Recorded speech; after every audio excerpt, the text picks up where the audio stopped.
Welcome to Anana's creation. Tonight, we begin a new story, the real story of the Bifrost Bridge. Chapter 1, the Sierra Anomaly. The official name was the Cascade Mountain Subsurface Research Facility. The handful of scientists and military personnel cleared to even know of its existence simply called it Site Sierra. Tucked 3,000 feet beneath the granite spine of the Washington Mountains, Site Sierra was the most expensive, most secret, and most unstable physics experiment in human history. And Dr. Evelyn Reed was babysitting it on the graveyard shift. She rubbed her tired eyes, the sterile white light of the control room reflecting off the stainless steel mug in her hand. The coffee inside was bitter and cold, a perfect match for the perpetual chill that seeped from the concrete walls. Site Sierra was lonely. It was designed to be. Evelyn's gaze scanned the main monitoring bank. Dozens of indicators glowed a placid, healthy green. All systems nominal. All containment field stable. It was the lie that let them sleep at night. Nothing about Project Bifrost was stable. Project Bifrost. The official objective was interdimensional resonance mapping. The unofficial objective, the one whispered about by men like Colonel Marcus Thorne, was to build a door to somewhere else. They were looking for the Rainbow Bridge of Myth, not with magic, but with exotic matter and enough raw energy to power a small city. Evelyn wasn't the mystic. She was a quantum physicist. She didn't believe in Asgard or gods. She believed in data. And for 5 years, the data had been chaotic, frustrating, and inconclusive. They were spending billions of dollars to map static. A quiet chime broke the silence. Evelyn sat up, her spine stiffening. It wasn't the loud, shrieking klaxon of a containment breach.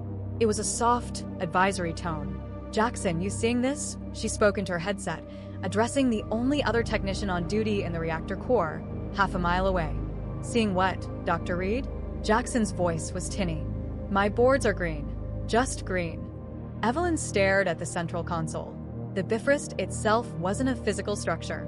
It was a focused energy phenomenon, held in a magnetic bottle the size of a football stadium, deep underground. The console showed a graphical representation of that energy. For 5 years, it had looked like a chaotic, angry scribble of light. Now it was organizing. The frantic lines were smoothing out, coalescing. The random bursts of tachyons were falling into a rhythm like a heartbeat.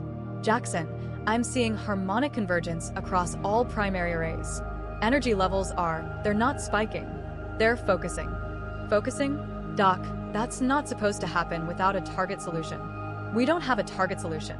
"I know what we have," Evelyn muttered, her fingers flying across the console. She brought up the spectral analysis. The energy wasn't just stabilizing, it was shifting. The chaotic spectrum of white noise was collapsing into a single, brilliant band of color. It cycled from a deep, impossible violet to a burning emerald green, then to a stark, electric blue. "It looks structured," Evelyn whispered, her breath fogging in the cold air. The heavy steel door to the control room hissed open, flooding the room with the harsh light of the outer corridor. Colonel Marcus Thorne stood there, silhouetted. He was a tall man, built like the mountains that encased them, his face permanently set in a look of impatient skepticism. He wasn't in uniform. At this hour, he wore tactical pants and a black fleece jacket, but he still radiated command. "Doctor," he said, his voice a low rumble. "Report. Your advisory chime woke me up. I don't like being woken up unless the world is ending or we've found something." Evelyn didn't turn around. "I don't know which one this is yet, Colonel. Look at the main display." Thorne moved to stand behind her, crossing his arms. He smelled faintly of gunpowder and coffee. He stared at the screen for a long moment. "It's just a different screensaver, Reed." "What am I looking at?" "You're looking at the impossible," Evelyn said, her voice tight with a mixture of fear and excitement. "For 5 years, we've been pumping energy into the void, trying to get a coherent echo. We've been getting noise. That," she pointed a trembling finger at the display, "is not noise. That is a signal. The array is locked onto something. Or something is locked onto it." Thorne uncrossed his arms. "Locked on? From where?" "From elsewhere. From the other side of the bridge, Colonel. The energy signature, it's stable. 100% stability. It's never been above 42%. As she spoke, the image on the screen resolved further. The swirling colors compressed, flattening into a perfect circle. And inside that circle, the static vanished. It was replaced by an image. It wasn't a photograph. It was a live feed. It was fuzzy, distorted by the massive energies involved, but it was undeniable. They were looking at a sky, but it wasn't their sky. The color was wrong. A deep, bruised purple, lit by two suns, one pale white, one a deep, dying red. And visible on the horizon, beneath that alien sky, were structures. Sharp, crystalline towers that pierced the clouds. They looked impossibly tall, glowing with their own internal light. The control room was dead silent, save for the hum of the computers. "My God," Jackson whispered over the comms. "Doc, what is that?" Evelyn stared, her heart hammering against her ribs. The legends, the myths, the reason the project was secretly codenamed Bifrost by its long-lost founder, it had all been a metaphor, a joke, until now. "Colonel," Evelyn said, her voice barely audible. "We've been mapping static because we were looking for an echo. We assumed we were alone." She brought up the energy throughput display. The numbers were climbing, but the containment pressure was holding. The system wanted to do this. "It's not an echo, Marcus," she said, using his first name for the first time. "It's a connection. The bridge, it's not just a theory anymore." Thorn leaned closer to the screen, his skepticism finally cracking, replaced by a raw, cold intensity. He stared at the impossible cityscape under a purple sky. "It's open," Thorn stated. It wasn't a question. Evelyn swallowed, the cold coffee long forgotten. She looked at the console, at the button labeled Transmit Protocol, a button she never, in her wildest dreams, thought she would ever have a reason to press. "Yes," Evelyn Reed replied. "The bridge is open. The question is, who or what is on the other side? And do they know we just knocked on their door?" For several seconds, the only sound in the control room was the frantic thrum of the ventilation system, uselessly pumping cold air into a room that had suddenly become a pressure cooker. Evelyn, Thorn, and Jackson, three people connected only by hardware and protocol, were paralyzed, united in shared disbelief. The image on the screen held them captive.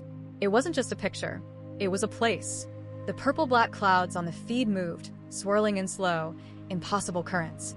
Colonel Thorn was the first to break the spell. His military training slammed back into place, overriding the awe. "Shut it down, Reed," he commanded, his voice flat and hard. "Now, kill the power. Scram the reactor if you have to." Evelyn's head snapped around, her eyes wide. "Shut it down? Colonel, do you have any idea what this is?" This is everything. This is the single greatest discovery in human history. We can't just..." "I know exactly what this is, Doctor." Thorn cut her off, his hand moving to the red emergency shutdown panel on the wall. "It's an unsecured connection to an unknown entity. It's the biggest damn security breach in the history of the planet. We don't know what they are, what their intentions are, or what can come through that thing." "Nothing is coming through," Evelyn protested, turning back to her console. "It's a passive visual link. The energy readings are stable." "Look, Jackson." Thorn barked into his headset, ignoring her. "Report. What's the core doing?" Jackson's voice was strained, high-pitched. "Core is stable, sir. But the power draw from the Bifrost array is astronomical. We're pulling max load from the grid. The fail-safes are holding, but, sir, the system isn't designed to maintain a stable connection. It's built to ping and collapse. It's not collapsing." "See?" Thorn pointed at the main screen. "It's not collapsing because they are holding it open.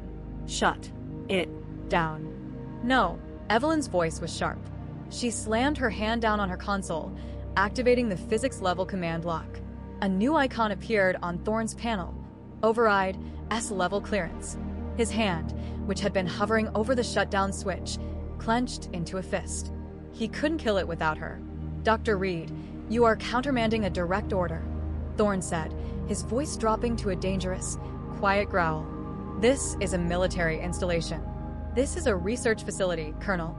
Evelyn shot back, her fear being rapidly replaced by a desperate, exhilarating scientific fervor.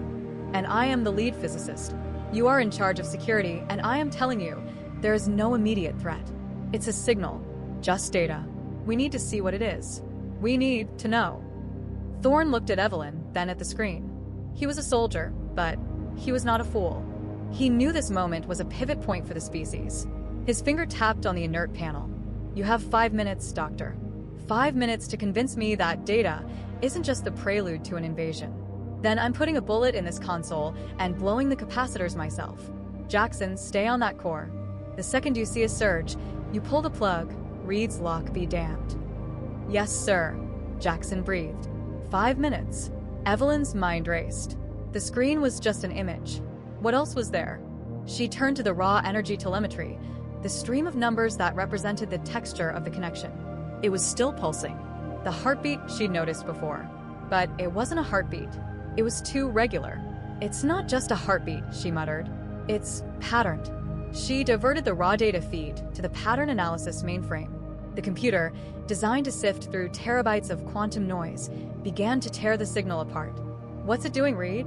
Thorne demanded, his eyes on the clock. It's a data packet, Evelyn said, her eyes glued to the new screen. It's simple. A binary pulse. On, off. On, off. Like Morse code. Infinitely more complex, but yes, like Morse code. The analyzer churned. A line of text appeared. Signal integrity, 99.8%. Pattern match found. It's math, Evelyn whispered, her blood running cold. Colonel, it's a sequence. A string of numbers scrolled across the bottom of the screen. 2, 3, 5, 7, 11, 13, 17.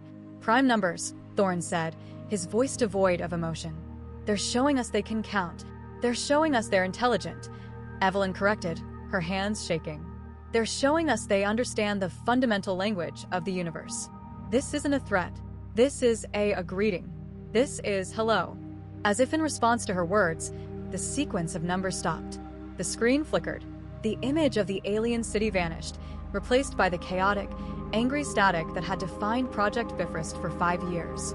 Evelyn's heart sank. No, I lost it. The connection, it destabilized. Good, Thorne said, relaxing his posture slightly. It's over. Get a full diagnostic. I want to know everything that. Sir, Jackson's voice screamed over the comms, filled with genuine panic. Sir, look at the core monitor. The power drain, it didn't stop. It's increasing. Evelyn spun back to her main console. The Bifrost display was supposed to be dark. It wasn't. It was black, but it was a deep, active black, and in the center a new graphic was forming. It wasn't their system trying to open a door. The energy was flowing the wrong way. They're not holding the connection open anymore, Evelyn, Thorne said, his hand slowly reaching for the sidearm holstered at his hip. The signal stopped because they're done talking. The hum in the room dropped in pitch, becoming a deep, vibrating thrum that Evelyn could feel in her teeth. A new indicator on her board, one she had never seen before, flashed from green to stark, terrifying red. It read, "Inbound energy signature detected." "Colonel," Evelyn said, her voice trembling. "They're not just holding the door open. They're sending something through." The red inbound energy signature warning flashed for less than a second before every alarm in sight Sierra triggered at once. The placid, sterile control room exploded into a cacophony of sound. A piercing, metallic shriek, the containment failure klaxon, warred with a synthesized voice repeating, "Warning. Unauthorized energy surge. Warning." The main lights didn't just flicker, they exploded. Glass showered Evelyn's console as the room was plunged into darkness, then instantly flooded with the pulsating, sickly red glow of the emergency lighting. "Jackson, talk to me," Thorne roared, his voice barely audible over the din. He had his sidearm out, though he had no idea what he would possibly shoot. "Sir, the core. It's, oh my God." Jackson's voice was distorted by static and terror. "The containment, it's not breaking, it's inverting. All the energy, it's not trying to get out, it's all pulling in. It's funneling to a single point in the main chamber. I'm reading a pressure spike that doesn't make sense.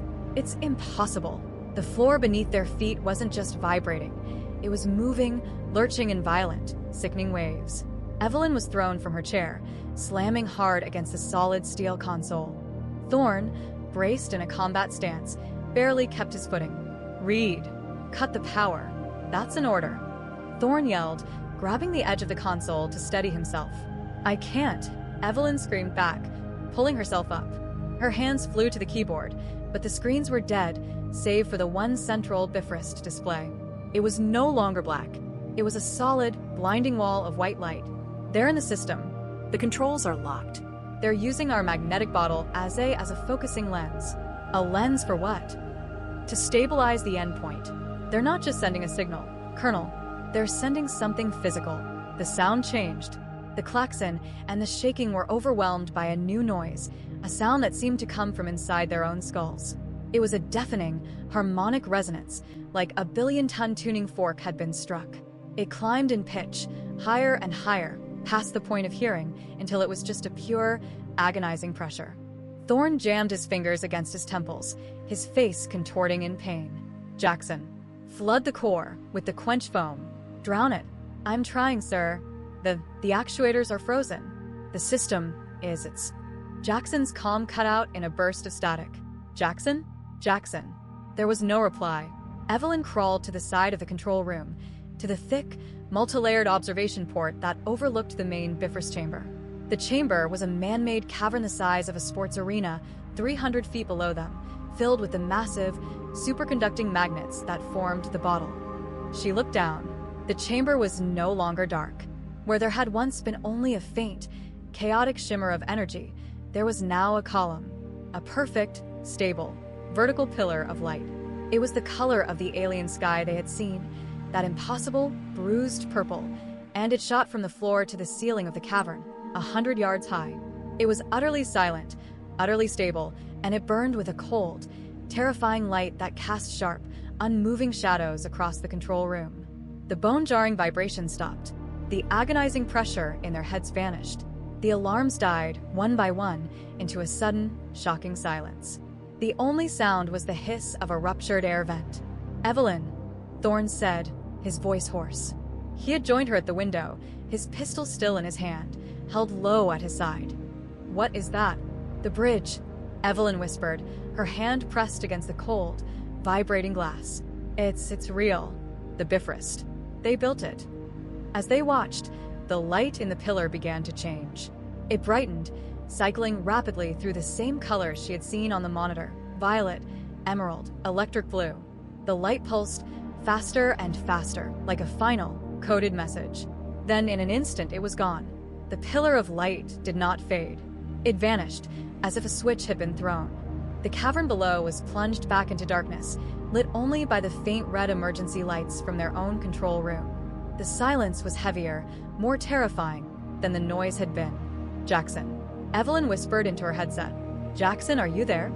A long, agonizing moment passed. Then a crackle of static.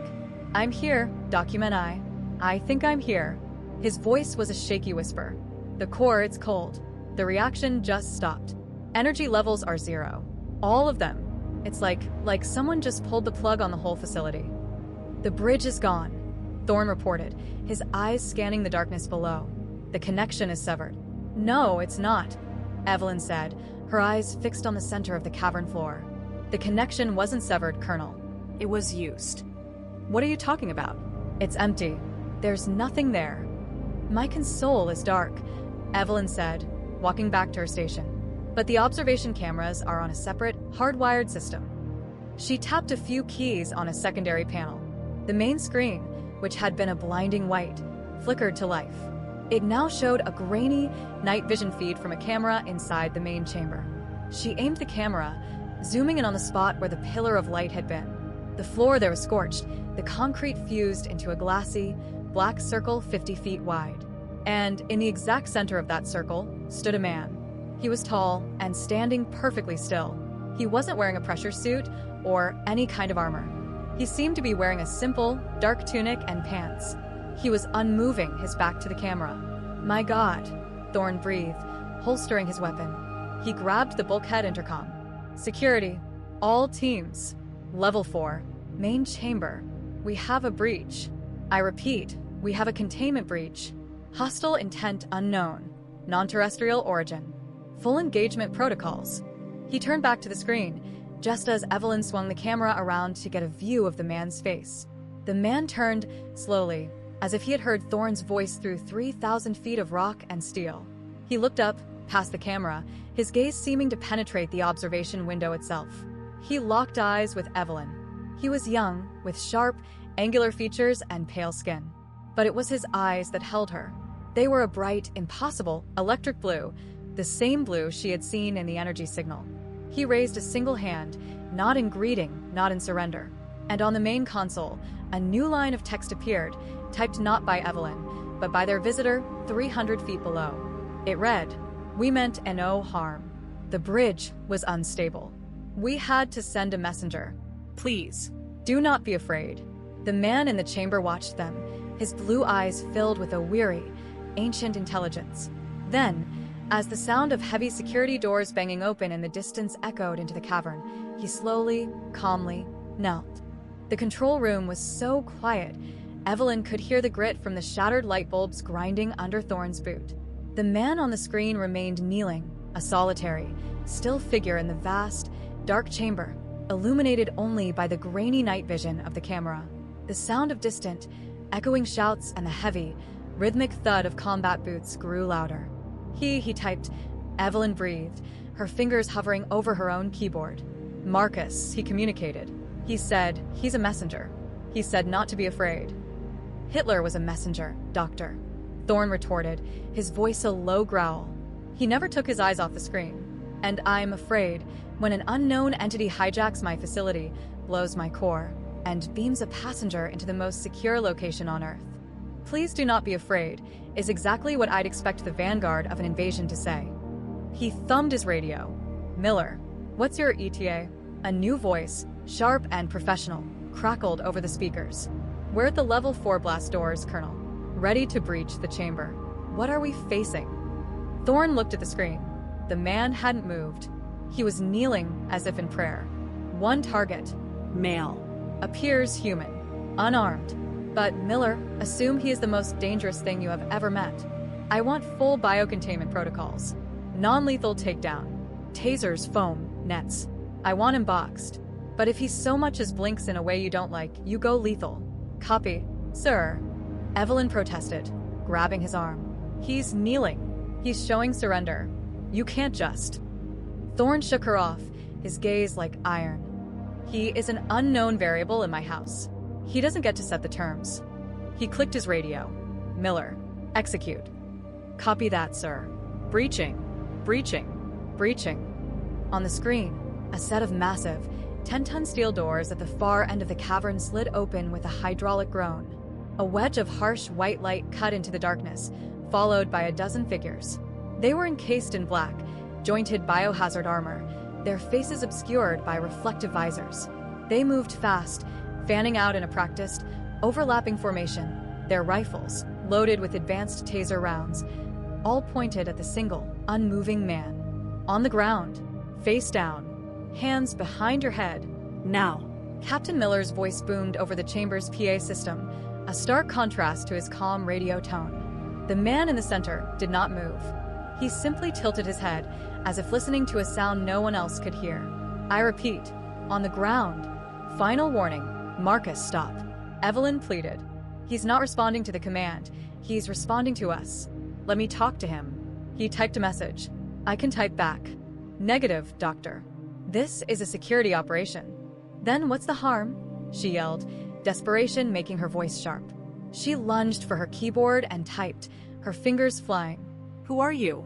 The dozen soldiers were now in a tight circle around the man, their weapons aimed at his center mass.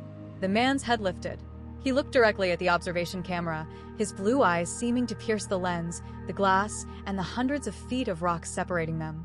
He looked right at Evelyn. On her screen, his original message was deleted. New text appeared. My name is Heimdallr. Miller, hold. Thorn commanded, seeing the text. He stared, his mind racing. Evelyn typed again. Why are you here? The soldiers paused, their white helmet lights forming a perfect, tense ring of light around the intruder. Your bridge. It is loud. You are tearing the fabric. It is not stable. You are pulling us apart. Pulling who apart? Evelyn whispered. As if he'd heard her whisper, Heimdallr replied. Everyone. Your world. My world. The spaces between. Miller, Thorn said, his voice deadly soft. He's stalling. Secure the target. Now. Move in, Miller commanded. Two of his men slung their rifles and pulled out heavy zip tie restraints. They moved slowly, one from the front, one from behind. Please, Evelyn typed, her hands shaking. Don't make them do this. We can talk. Lyandr's eyes dropped from the camera to the soldier approaching him from the front. They do not understand. The energy in me is residual. It is not safe for them. Stop. Miller, he says it's not safe. Evelyn shouted. But Miller was already there. He reached out a gloved hand to grab Lyandr's shoulder. The instant his glove made contact, it happened. It was not an explosion. It was an expulsion. A wave of pure, white-blue energy, the same color as Lyandr's eyes, erupted from his body. It wasn't a violent blast. It was a perfect, spherical pulse, like a silent thunderclap. All 12 soldiers, men in armor that weighed over 80 pounds, were lifted off their feet and thrown backward, skidding across the concrete floor like discarded toys. Their weapons clattered away. The white lights on their helmets died instantly, plunging the chamber back into near-total darkness, lit only by the faint red emergency strips. Every camera feed, including the night vision, dissolved into a screaming wall of white static. Miller, report. Thorn roared, banging his fist on the console. All teams. We are Code Black. Hostile action confirmed. The main screen was useless. The comms were filled with static. Evelyn, get the chamber sensors back. I want to know what's in there. Evelyn was already working, bypassing the fried camera systems, trying to get a reading from the simpler, hardwired environmental sensors. The cameras are gone. EMP. It was localized, but massive. I'm getting thermal. The main screen flickered from static to a crude, blocky, black and blue heat map of the chamber. It showed 12 cold, unmoving shapes, the soldiers, scattered around the perimeter. And in the center, one single, brilliant white figure, standing. He was no longer kneeling. He was on his feet.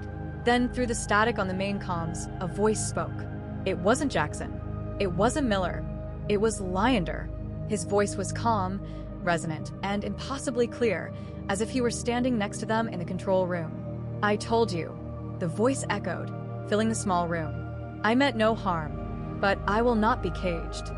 The static cleared for a moment on the audio feed, and Evelyn could hear the soldiers groaning. They were alive.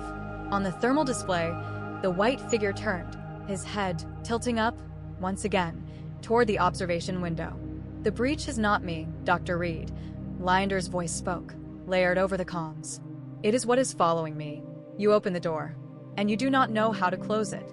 The control room's red emergency light painted everything in shades of blood and shadow. Thorn stood rigid, his pistol now aimed at the useless, static-filled screen, as if he could shoot the voice coming through it. What is following you? Thorn demanded, hitting the transmit button on his desk console. What are you talking about? Talk to me? Damn it. There was a burst of static, then Lyandr's voice returned, still unnervingly calm. You do not understand the medium you are working in. You call this a bridge. It is not. It is a wound. You have torn a hole in the fabric that separates dimensions, and the energy you are pouring into it is attracting attention. Attention?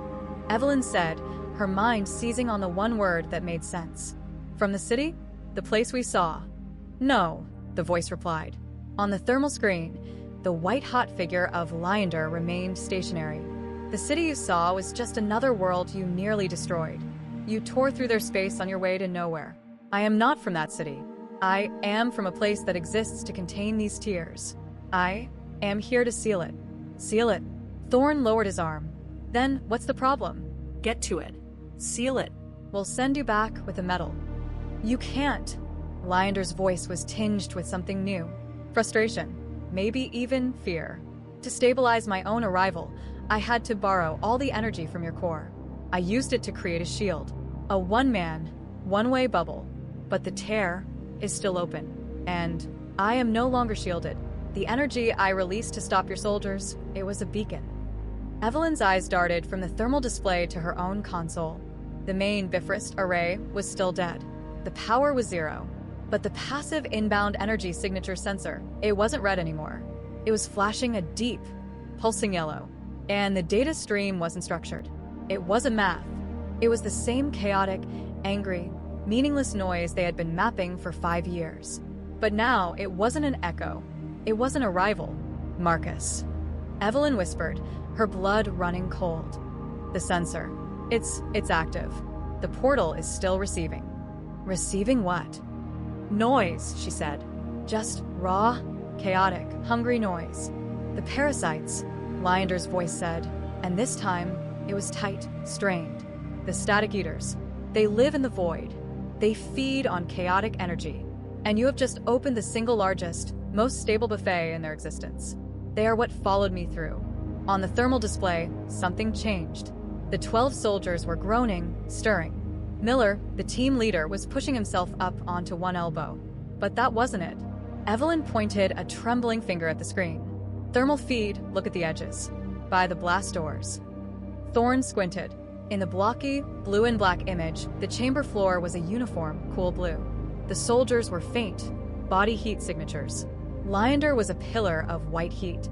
But near the doors and then in another spot and another, new shapes were appearing. They were black. Not blue-black. Not the cold of the concrete. They were perfect, absolute patches of total blackness. They were colder than the environment. They were absorbing all heat, registering on the sensors as holes in reality. "What is that?" Thorn said. "Is the sensor breaking?" "That's not a sensor failure," Evelyn whispered, horrified. That's impossible. That's absolute zero. Or it's eating the heat. Marcus, they're moving." The black shapes, which had been amorphous, were now coalescing, growing larger. They began to slide across the floor, moving from the shadows toward the faint heat signatures of the downed soldiers. "Miller," Thorn roared into the radio. "Get your men up. Get your men up, now. You have multiple contacts in the chamber with you. Get to the center. Get to Lyandr." "Sir?" Miller's voice was a pained groan over the comms. We're blind, the energy. Listen to me, Captain. Get up and move." On the thermal screen, the scene erupted. "It is too late," Lyandr's voice said. The white-hot figure of Lyandr vanished from the center of the room. He didn't run. He moved in a way that defied physics, reappearing in an instant as a streak of white light between the black, cold shapes and the nearest soldier. At the same moment, one of the black patches lunged. It didn't have a shape. It just surged like a wave of oil, covering the spot where one of the soldiers lay. The soldier's faint thermal signature didn't cry out. It just vanished, snuffed out. God. Evelyn covered her mouth. The chamber was suddenly, horribly, illuminated by flashes of brilliant blue-white light. The thermal feed overloaded, turning to static, but the audio feed was now crystal clear. It was filled with the sound of something tearing. Not fabric, but something thick and wet. It was filled with the high-pitched, electric screech of Lyandr's energy. And it was filled with the terrified, confused, and pain-filled screams of Thorn's men. "Read," Thorn bellowed, grabbing the side of her console and shaking it. "Get me a visual. Get me any visual. Get me the lights. Get me something." "I can't," Evelyn cried, her hands flying over dead controls. "The EMP, the power drain. It's all gone." The main screen flickered, the thermal feed trying to reacquire. It came back online just for a second. It showed chaos. The white-hot shape of Lyandr was a blur, a humanoid comet, darting between the soldiers, who were scrambling away. But the black shapes were everywhere. They were faster. They were on 2 more of his men.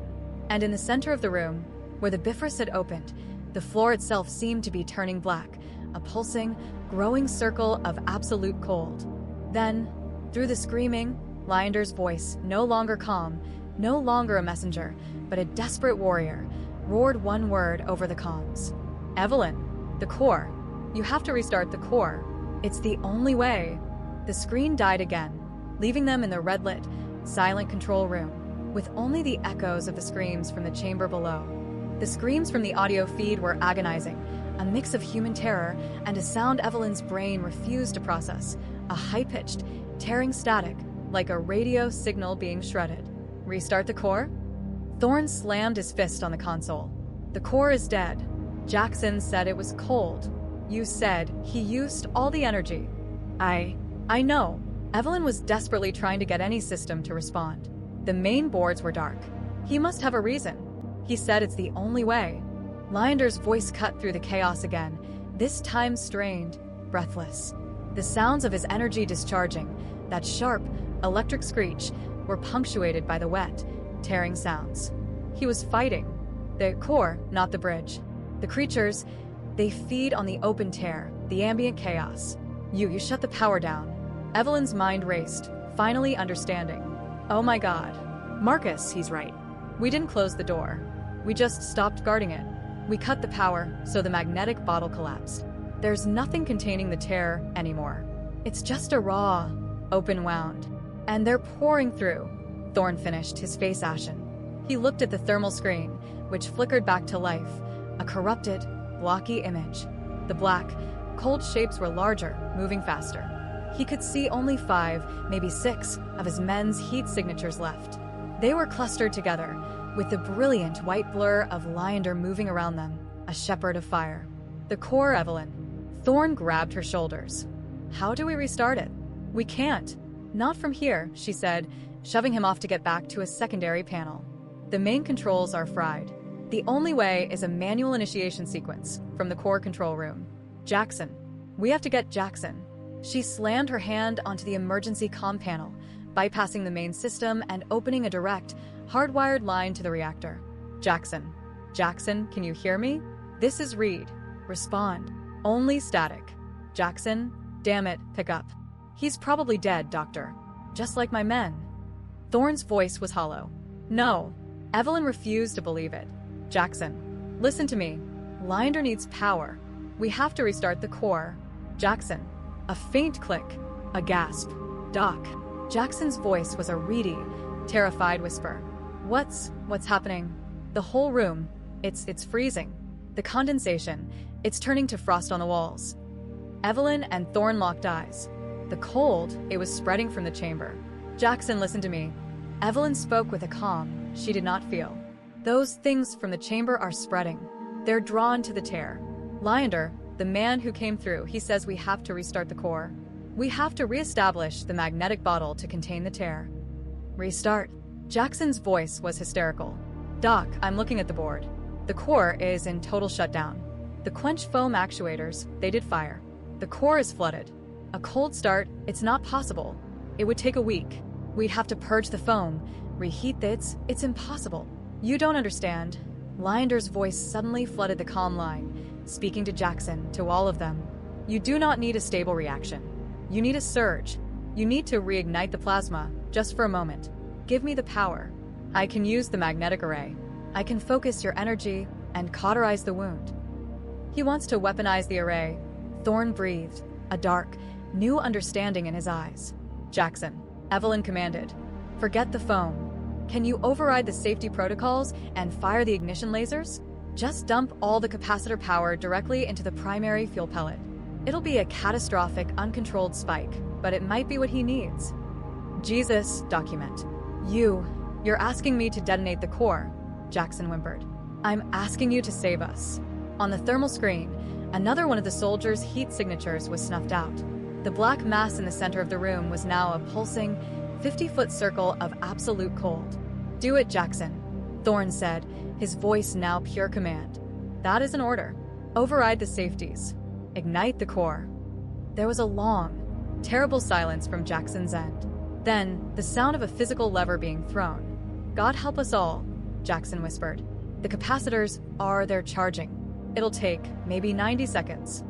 You don't have 90 seconds, Heimdallr's voice crackled. He sounded tired. They know what you are doing. They are coming. Evelyn looked at the thermal screen. The black shapes were no longer toying with the soldiers. They were ignoring them. They were flowing, merging into one massive, dark tide, and moving across the chamber floor. Evelyn's eyes widened in horror as she tracked their path. Marcus, they're not going for the soldiers. They're not going for Heimdallr. She aimed the thermal camera at the wall, at the reinforced bulkhead that led to the service tunnels. The tunnels that led. They're going for the core, she whispered. They're going for Jackson. Jackson. Evelyn screamed into the comm. Get out of there. They're coming for you. Seal the door. Seal the door. Jackson's voice was a panicked sob. Doc, it's just a standard pressure door. It's not a blast door. Oh God, the capacitor. It's only at 30%. The thermal feed was a terrifying map. The main black mass had split, sending a thick, tendril-like extension of cold into the service tunnel bulkhead. It moved with unnatural speed. Thorn, he has no defense, Evelyn said, her voice cracking. Thorn was already on the radio. Miller, status. I need you at the core bulkhead. Now. A burst of static, then Miller's voice, strained and full of pain.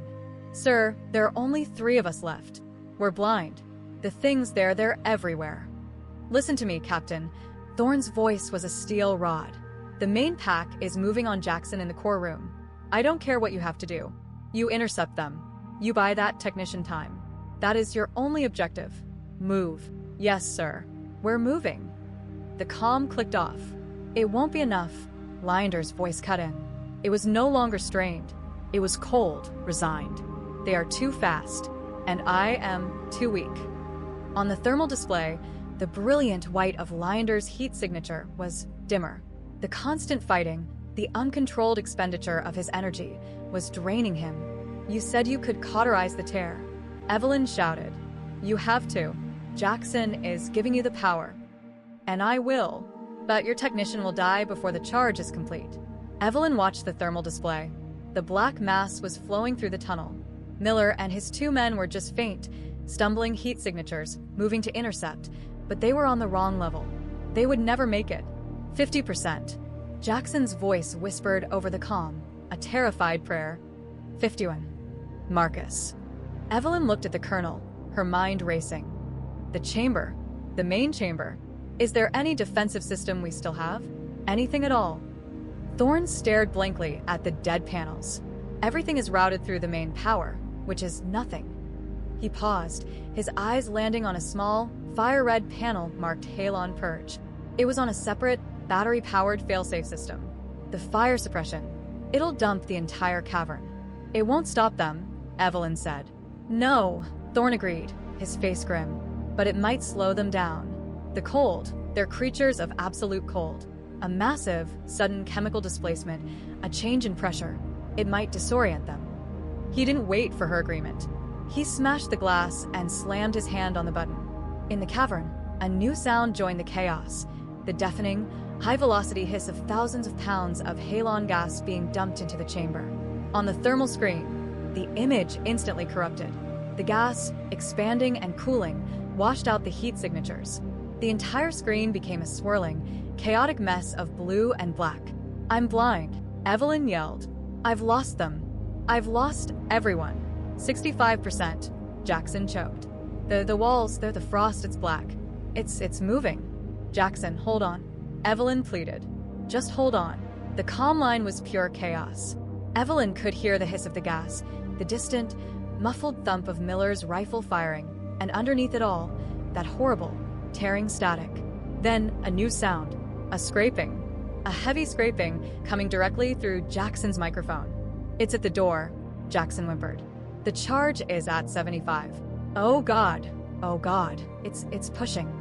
The sound of metal groaning under immense, cold pressure filled the control room. 80%, Jackson screamed. Lynder. Evelyn shouted into the void. Where are you? Here, his voice suddenly boomed, not from the comm, but from right outside the core room. Jackson's mic picked him up. The sound of his energy discharge, that screech, was deafening. He had intercepted the creatures at Jackson's door. 85%. Jackson shrieked. I hear it. I hear him.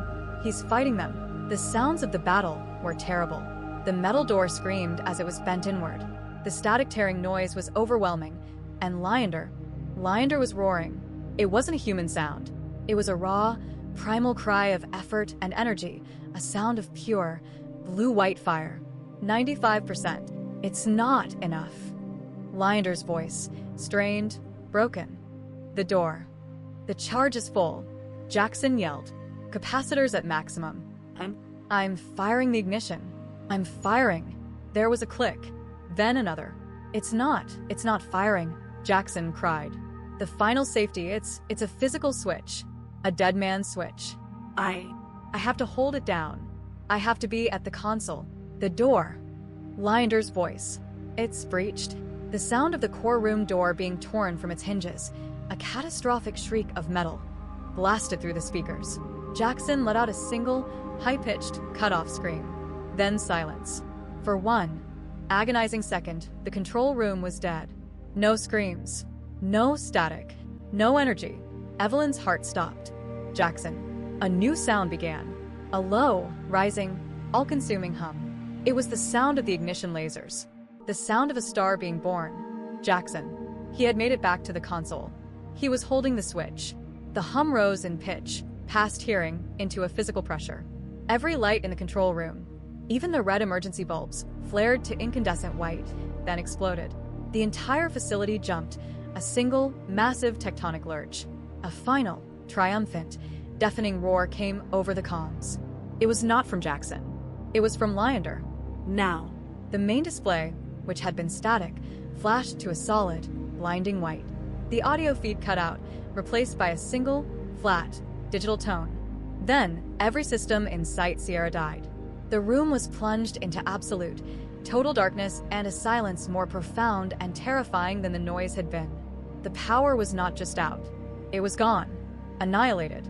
Evelyn and Thorn stood frozen in the pitch black, the smell of ozone and burnt wiring filling their lungs. The surge had happened, and they were completely, utterly blind. The darkness was total. It was an absolute, suffocating void, heavier and more terrifying than the chaos that had preceded it. The catastrophic surge from the core had been the facility's death rattle, a final, convulsive flex that had fused circuits and plunged Sight Sierra into a silence that felt prehistoric. Evelyn was holding her breath. She couldn't see her own hands, couldn't see the console, couldn't see Thorn, who she knew was just 5 feet away. The air was thick with the acrid, chemical stench of ozone and melted plastic. Marcus. Her voice was a small, dry thing, swallowed by the dark. A flick-flick-flick sound. A spark. A tiny, courageous flame erupted, and Colonel Thorn's face was illuminated from below by his Zippo lighter. His eyes were wide, his face slick with sweat, the flame casting monstrous, dancing shadows on the walls behind him. "I'm here," he said. His voice was a low rumble. "We're blind. Comms, sensors, lights, everything's dead." Jackson. Evelyn whispered, the name a eulogy. He held the switch. Thorn said, his voice flat. "He bought the time. He did his duty." Evelyn fumbled in the dark, her hands finding the familiar shape of her console. She felt for the manual reboot switches, the hardwired overrides. They were fused, melted into their sockets. "It's not just off, Marcus. It's gone." The surge routed through every system. "It's all just slag." As she spoke, a single, low-power LCD screen on a panel near her knees flickered to life. It was a faint, sickly green, powered by a last-ditch chemical battery. It wasn't a sensor feed. It was the environmental control status. Life support, critical. Main power, offline. Ventilation, offline. Atmosphere, control toxic, halon level 88%. Atmosphere, chamber toxic, halon level 94%. "Marcus," Evelyn said, her voice tight with a new, immediate panic. "The power's out. The ventilation is offline. We're in a sealed room full of halon. We're going to suffocate." Thorn stared at the reading, the small flame of his lighter reflecting in his eyes. "How long? At these levels? 10 minutes. Maybe 15. Then our lungs just stop working." She scanned the tiny, flickering screen. There's more. Chamber temp, 28 degrees Celsius. "It's rising, Marcus. The cold, it's gone." "Did it work?" Thorn leaned in.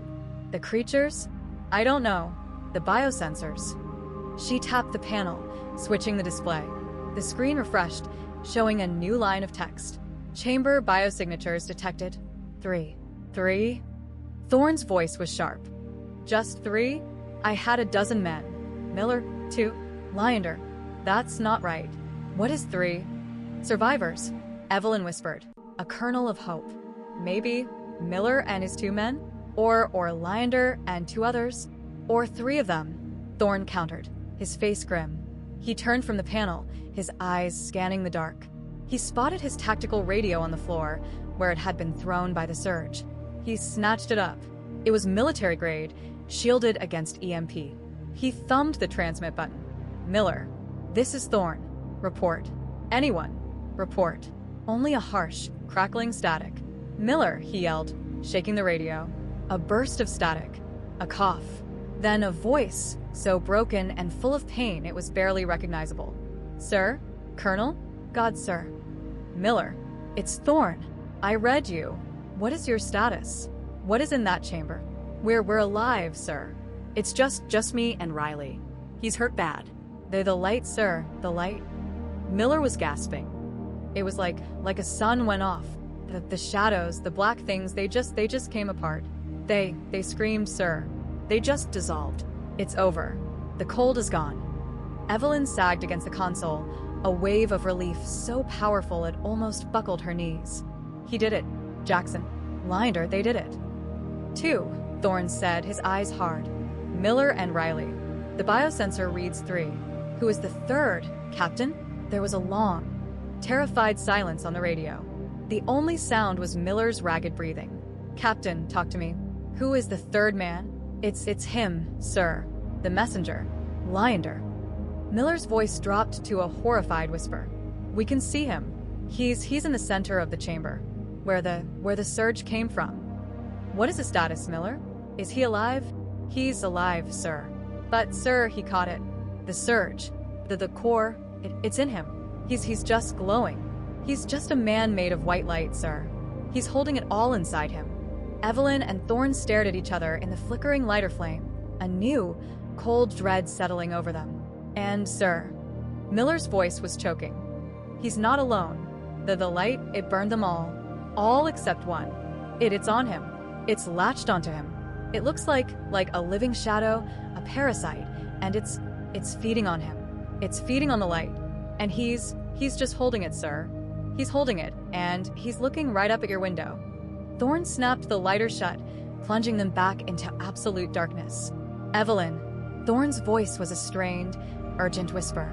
The air. We have less than 10 minutes to get the ventilation back online, or we die in this box. And he gestured to the black window overlooking the chamber, is a walking, talking nuclear bomb with a monster attached to him. We are not safe. This is not over. The lighter's flame wavered, the small yellow teardrop struggling to stay lit in the oxygen-starved air. Evelyn was already coughing, a deep, racking cough that sent needles of pain through her chest. The halon was doing its job, displacing the air and them with it. The door, Thorne grunted, his voice already sounding distant. He was at the main control room exit, the lighter held close to the wall. It's a manual override. It's going to be slow. He jammed the tip of his combat knife into the seam of a small steel panel and wrenched it open, revealing a recessed T-bar lever, painted a dull, chemical-resistant yellow. He holstered his lighter and gripped the bar with both hands, his muscles cording. He pulled. Nothing. It's jammed, he gasped, the effort robbing him of precious air. The surge must have fused the bolts. Marcus. Evelyn's voice was thin, her vision starting to swim at the edges. The room was spinning. We have maybe 5 minutes. We can't breathe. Thorne braced his boot against the wall and pulled again, a low groan ripping from his throat. The sound of shearing metal, a high-pitched S-C-R-E-C-H, echoed in the dead-silent room. The door didn't open, but a thin crack appeared at the top, and with it, the faintest wisp of cooler, cleaner air. Again, Evelyn urged, pushing herself off the floor to join him. As they both tensed to pull, the tactical radio on Thorne's belt crackled to life. Sir. Miller's voice was a strained, horrified whisper. Sir, you need to see this. The light, it's flickering, like a dying candle, but the shadow. What about it, Miller? Thorne grunted, his full weight on the lever. It's not just on him anymore, sir. It's reforming. It's using the light as fuel. It's building armor. It looks like wet, black glass, molding itself around him. He's being encased. A sickening crunch of metal. The door's main seal broke. It slid open 6 inches with a sound like a tomb scraping open. The stairwell, go. Thorne shoved Evelyn through the gap. She fell into the pitch-black corridor, her lungs seizing as she inhaled the blessedly cold, stale air. It wasn't fresh, but it wasn't poison. She coughed, gasping. Thorne squeezed through after her, the lighter flaring back to life. They were in a service corridor. It was just as dark, just as dead, but the air was breathable. Stairwell C, Thorne said, already moving. It's our only way up. It's shielded, passive ventilation. Wait! Evelyn grabbed his arm, pointing at the radio. What did he mean? Encased. Thorne raised the radio. Miller, we're in the outer corridor. Talk to me. What is happening to Linder? The response was a long, static-filled pause. For a moment, Evelyn thought the radio was dead. Then Miller's voice returned, shaking so badly he could barely form the words. It's over, sir. The light, it just went out. What? Evelyn's blood ran cold. He's dead. No, ma'am, Miller breathed. He's not dead. He's changed. The light is gone, but he's still standing. The shadow, it won. It's not a man anymore, sir. It's a thing. It's 7 feet tall, all encased in that black, sharp armor.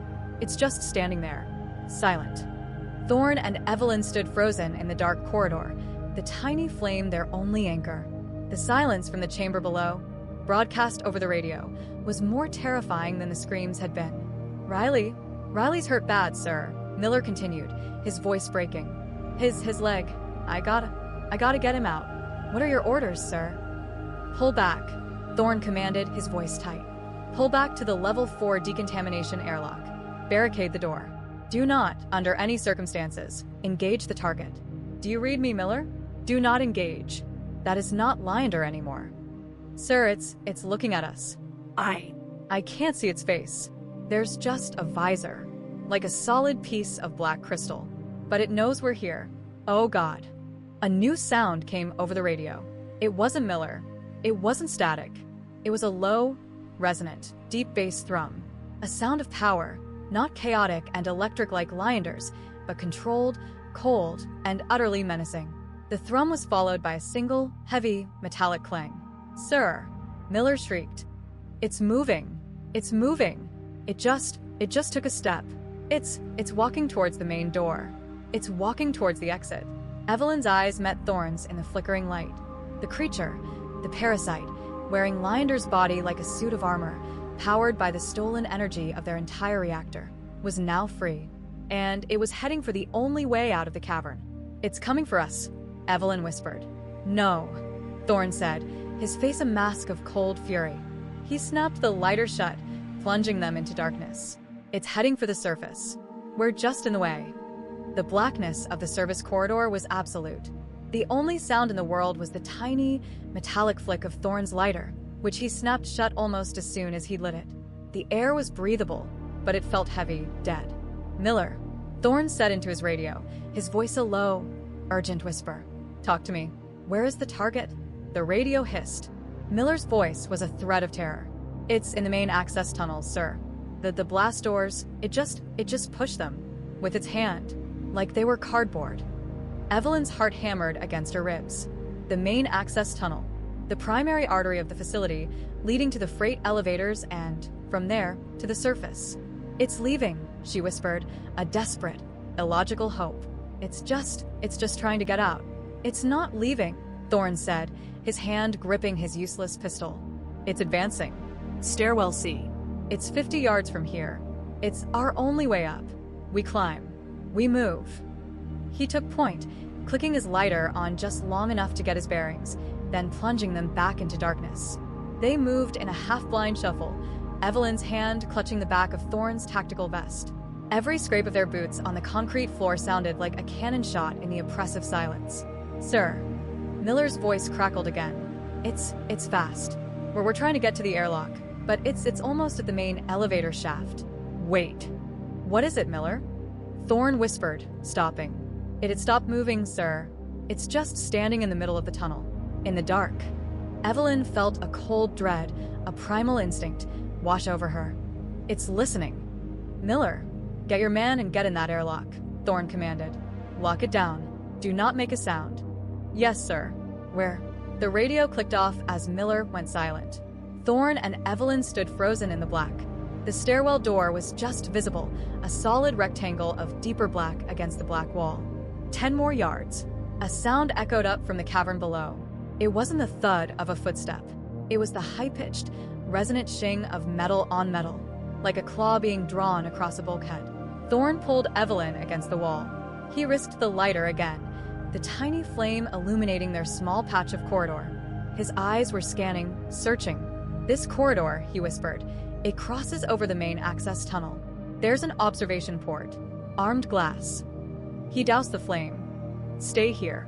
Don't move. Don't breathe. He crept forward into the darkness. Evelyn waited, her entire body clenched, counting the seconds. 1, 2, 3. My God, Thorn's voice came back, a choked, horrified whisper from the blackness. Evelyn couldn't stop herself. She stumbled forward, her hands out, until she bumped into his back. She looked past him, through the thick, floor-to-ceiling port, and down into the main access tunnel 40 feet below. It wasn't completely dark. The armored shadow was there.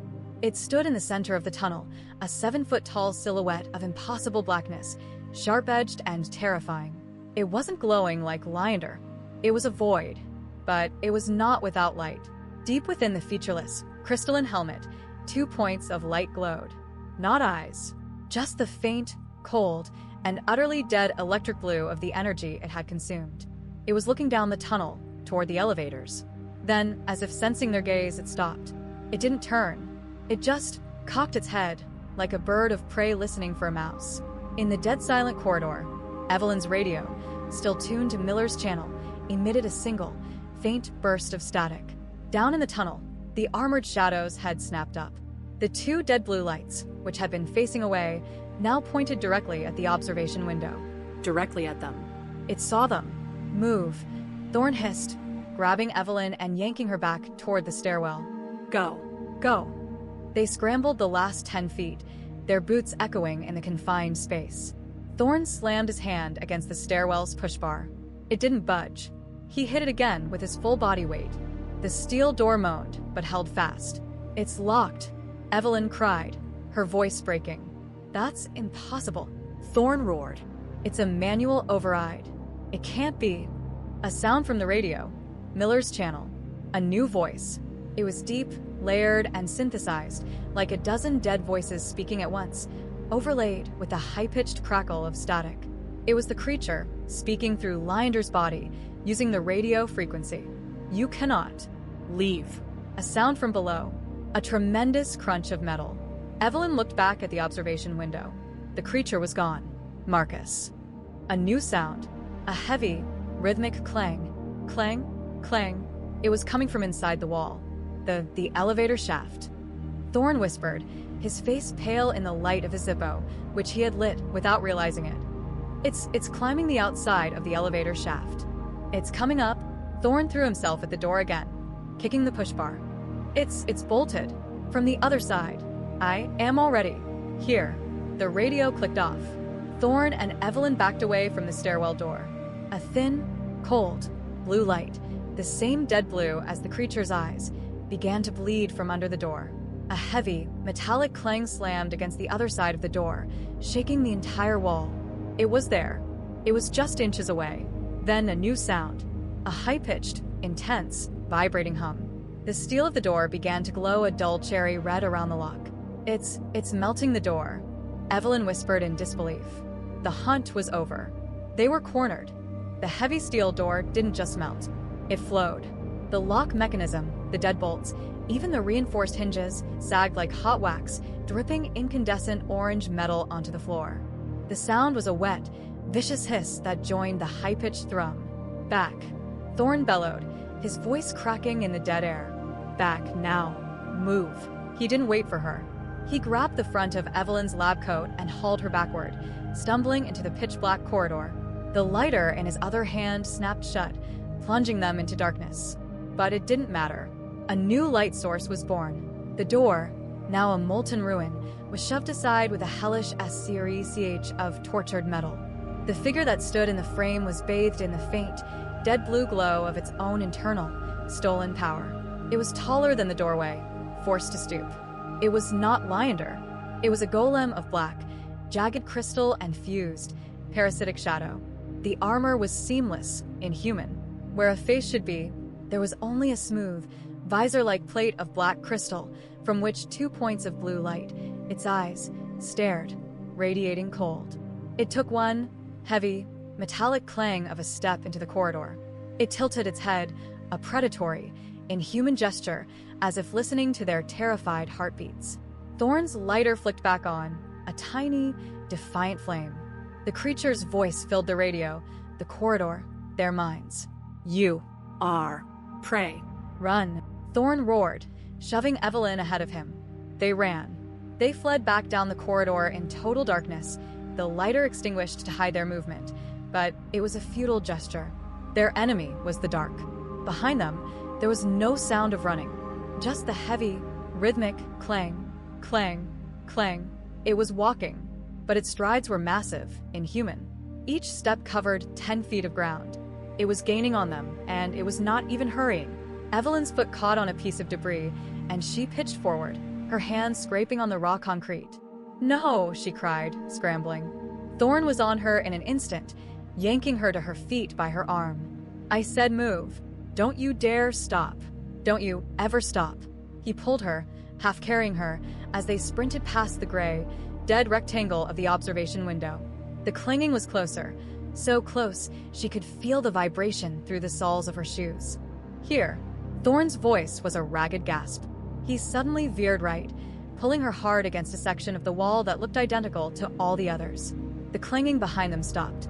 Evelyn froze, her back pressed to the cold concrete. "Marcus," it stopped. "It's listening," he whispered. His lighter flicked on, the flame trembling. He wasn't at a door. He was at a simple 4x4-foot steel plate bolted to the wall. Stenciled in faded red paint were the words, "Maintenance Access 07B. Ladder shaft." "It's an old surveyor shaft," Thorn panted, the lighter gripped in his teeth. "From the original construction. It goes straight to the surface utility grid. It's our only way." He jammed his combat knife into the seam of the panel, using it as a lever. His hands were bare. He put his full weight on it. The sound of a rusted bolt scraping free was deafeningly loud. "I hear you." The voice on the radio was a calm, cold promise. "It doesn't matter." Thorn grunted, prying at the second bolt. "It's coming." A new sound from the corridor. A low, menacing hum. The sound of the creature's power building. The second bolt snapped. The heavy steel plate groaned and fell forward, slamming onto the concrete floor with a crash, revealing a perfect, square hole of absolute black. "Go!" Thorn yelled, yanking the lighter from his mouth. "It's a straight climb. You first." "Now, Evelyn." She didn't hesitate. She threw herself into the hole, her hands finding the cold, iron rungs of a ladder bolted to the far wall. The air was musty, filled with the smell of rust and damp earth. She started climbing. "I'm right behind you," Thorn said, swinging his body into the shaft. He paused for 1 second, holding the lighter up, and looked back down the corridor. The armored shadow was there, 20 yards away, bathed in its own blue aura. It was no longer walking. It was just watching them. It raised one hand, a gauntlet of obsidian claws. A spear of pure, blue-white energy formed in its palm. Thorn snarled, "Go, climb." He doused the lighter and started climbing beneath her, plunging them back into total darkness, their only reality the rungs in their hands and the sound of their own panicked breathing. They climbed. 10 feet. 20. 30. The air grew colder. A sound from below. Not a clang. A deafening crack. Evelyn looked down. An explosion of blue light filled the corridor they had just left. The creature had launched itself. A moment later, a sound from the bottom of the shaft. A heavy, metallic clang as 2 armored feet landed on the concrete floor. A beat of silence. Then a new sound. The shing of metal claws digging into the steel rungs of the ladder. Evelyn screamed. "Don't look down." Thorn roared from just beneath her. "Only look up. Climb. Climb like your life depends on it. Because it does." Evelyn looked up. She could see nothing but endless, identical, black rungs disappearing into a void. Below her, she could hear it. The steady, rhythmic clang, shing, clang, shing. The armored shadow was climbing, too, and it was gaining. The blackness was a physical weight. It was cold, absolute, and smelled of rust and ancient, damp earth. Evelyn's world shrank to the 3 square feet of iron rungs she occupied. Her reality was the ache in her shoulders, the burning in her thighs, and the raw, scraping pain in her gloveless hands. Her only guide was the sound of Thorn's strained breathing from the rung directly beneath her, and the sound of the thing climbing below him. Clang, shing, clang, shing. It was a tireless, metallic heartbeat. It was the metronome of their death. It never wavered, never slowed. How far? Evelyn gasped, her lungs on fire. The air was thin, stale. They had been climbing for what felt like hours, but it could have only been minutes. Don't talk, Thorn grunted from below. The effort of speaking was too much. Save air. Just climb. Clang, shing, clang, shing. The sound was closer. There was no doubt. It was gaining. Marcus, she panted, panic rising like bile at her throat. It's closer. I can hear it. It's faster than us. I know, he bit out. It's not human. It doesn't get tired. Evelyn's foot slipped. Her boot heel screeched on the wet iron, and she dangled for one heart-stopping second by her hands. A small, terrified sound escaped her throat. Instantly, the rhythm below them stopped. The shaft was filled with a sudden, horrible silence, broken only by Evelyn's frantic gasps as she found her footing. Don't make a sound, Thorn whispered, his voice shaking with exertion. A new sound from below. A low, vibrational hum. The sound of the creature's power. And then light. 2 pinpricks of dead, electric blue light ignited the darkness, 30 feet below Thorn. They were the creature's eyes, and they were looking straight up, past Thorn, at her. The light was just enough to illuminate the horror. The armored shadow was clinging to the ladder, its black crystal form almost invisible. It looked less like a man in a suit and more like a nightmare given solid form. It had no face, just the smooth, black visor with the 2 glowing lights. As she watched, frozen, it moved. It didn't climb. It flowed up the rungs, its clawed hands and feet moving with a speed that was impossible in human. Clang, shing, clang, shing, clang. In 5 seconds, it had cut the distance in half. Marcus, she shrieked. It's coming. It's right below you. Climb, Evelyn. Go. Thorn roared, but his own movements were sluggish, exhausted. The creature was just yards below him. A black, gauntlet hand, impossibly long, shot up past Thorn's dangling leg. It didn't grab him. It grabbed the rung right below his boot. The sound was a deafening crunch of ancient, rusting metal. The entire ladder section shuddered, vibrating so violently it almost threw Evelyn from her grip. You are slow. The voice wasn't on the radio. It was a physical, resonant bass that echoed up the shaft, vibrating in her very bones. Thorn roared, a sound of pure, desperate fury. He let go with one hand, unholstered his pistol, and kicked down, not at the hand, but at the glowing blue eyes. His boot impacted with a sharp, metallic clink, as if kicking a block of solid steel. The creature didn't even flinch. Its hand pulled. The rung Thorn was standing on bent 90 degrees, his foot slipping free.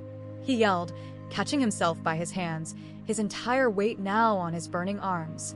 The creature's other hand was already reaching up for him. Evelyn, Thorn bellowed, his voice strained. Cover your ears. Now. She didn't ask why. She let go with one hand and slammed it over her ear, pressing the other side of her head against a cold, damp wall of the shaft. Thorn, dangling by one arm, twisted his body. He aimed his pistol straight down into the darkness, into the 2 blue lights. And he pulled the trigger. The boom was not a gunshot. It was a physical, concussive blast that was magnified 1,000 times by the narrow, metal-lined shaft. It was the loudest sound Evelyn had ever heard, a pure, physical spike of pressure that slammed into her, almost blasting her from the ladder. The muzzle flash, a brilliant white-orange, lit the shaft for a split second, illuminating the creature's monstrous, featureless face, its claw reaching. A high-pitched shriek. Not human. Not animal. It was the sound of the creature's own static, overloaded. The sound of rage. The blue lights vanished. The crushing grip on the ladder released. There was a heavy clang, then another, then a crash as the armored shadow fell, tumbling back down into the blackness. A final, distant thud echoed up from the bottom of the shaft. Evelyn was deafened, her ears ringing. The only sound was her own gasping. Marcus? She cried, her voice hoarse. Did you get it? It's gone. Thorn panted from below, his voice raw. For now. He was still alive. They were alive. Evelyn started to cry, a choked, relieved sob. She reached up for the next rung to continue climbing, and her hand met nothing. She fumbled in the dark, her heart stopping. Marcus, she said, her voice hollow. The ladder. The next rung. It's gone. She reached up again, sweeping her arm in the dark. The blast, the echo. Thorn's lighter flicked on, the tiny flame trembling. He held it up, illuminating the shaft above her head. The ladder continued. But for a space of 10 feet, the rungs had been blasted clean from the wall by the concussive force of the gunshot. They were hanging from a ladder that led nowhere, with an unknown, ancient darkness 3,000 feet below. The ringing in Evelyn's ears was a high, thin wail, a soundtrack to the new, impossible reality illuminated by Thorn's trembling flame. A 10-foot gap of sheer, damp concrete and rusted-off stubs. The ladder simply ended. "No," Evelyn whispered, the word hollow. "No, no, no." She reached up again, as if the rungs might reappear. Nothing. Thorn held the lighter high, his face a mask of grim calculation. The blast, it must have been an echo, a standing wave. It just sheared them off. His breathing was ragged. His arm, the one that had held his full weight, was visibly shaking. "We're trapped," Evelyn said, tears of sheer, hopeless frustration cutting through the grime on her face. "We're trapped. We're alive, Doctor," Thorn snapped, his voice a low growl. "We don't get to be trapped until we're dead. Now, shut up and let me think." The silence that followed was worse than the explosion. It was a listening, waiting, terrible void. And from the absolute darkness far below, it came. A single metallic clang. Evelyn's head snapped down. The tiny flame of the lighter didn't reach that far. There was nothing to see. Another clang, louder, followed by the sharp, familiar shing of claws digging into iron. "It's coming," Evelyn breathed, her voice trembling. "Marcus, it's coming back." "I heard it," Thorn said. He doused the lighter, plunging them back into blackness. "It's angry. It's not hunting now. It's retrieving." Clang, shing, clang, shing. The rhythm was faster than before. Frantic, furious. It wasn't wasting a single second. "How long?" Evelyn asked. "Not long. 2 minutes. Maybe 3. Thorn's voice was different. The panic was gone, replaced by the same cold, flat command he'd had in the control room. "Press your body flat against the rungs. As flat as you can get." What? "Why?" "Because I'm climbing past you, Doctor. Do it." Now. Evelyn didn't question him. She pressed her face against the cold, rusty iron, her arms and legs splayed, trying to make herself as thin as possible. She felt Thorn's body brush against her back, his grunt of exertion as he moved onto the rung beside her. It was a terrifying, clumsy, intimate maneuver in the pitch black. "Okay," he panted, his voice now just above her. "I'm on the top rung. You're clear." She scrambled up the last few rungs until her hands hit the empty air of the gap. "I'm here." "Marcus, what now?" The lighter flicked on. Thorn was in the gap. He had braced his back against the opposite wall of the narrow shaft, his feet wedged against the very top rung that Evelyn was clinging to. He had turned himself into a human bridge, his body straining against the 3-foot span, muscles bulging in his arms and legs as he held the position. His face, slick with sweat in the flame's light, was a mask of agonizing effort. "It's a chimney climb," he grunted, his voice tight. "Evelyn, you're going to climb over me. Use my body as a ladder." "Marcus, no," she cried, looking at the strain he was under. I'll knock you loose. We'll both fall." Cling, shing, cling, shing, cling. The sound was close. So close. The blue light was returning, a faint, dead glow from the depths. "You have 30 seconds. Thorn roared, his body vibrating with the effort. "There is no other way. Climb. Use my knee, then my shoulder. Don't think. Just move." Sobbing, Evelyn let go of the rung. She fumbled in the dark, her foot finding his braced knee. It was solid as rock. "Good. "Now, my shoulder." She pulled herself up, her boot digging into the muscle of his shoulder. He let out a choked groan, but his body held. She was standing on him, in the middle of a black, empty shaft, 3,000 feet above a monster. She reached up, her fingers scrambling against the concrete, and then metal. "I have it," she shrieked, her hand closing around the first solid rung above the gap. "I have the ladder. Pull. Don't. Wait for me." Thorn gasped. She hauled herself up, scrambling onto the stable rungs, her heart feeling like it would explode. She was safe. She was on the upper section. She turned, looking down. Thorn was still wedged in the gap, his lighter still gripped in his teeth. But the effort had cost him. He was shaking violently. "Marcus, come on," she cried, reaching a hand down. "Grab my hand." I can't." He panted. "I have to unwedge." He tried to pull his feet free from the ladder, but his legs were cramped, spasming. And from below, the armored shadow burst into the light of the lighter. It was just yards away, a nightmare of black crystal. It wasn't climbing. It was leaping from rung to rung, a monstrous, accelerated ascent. Its hand, a gauntlet of obsidian claws, shot up, reaching past Thorn's dangling feet, reaching for her. Evelyn! Thorn roared.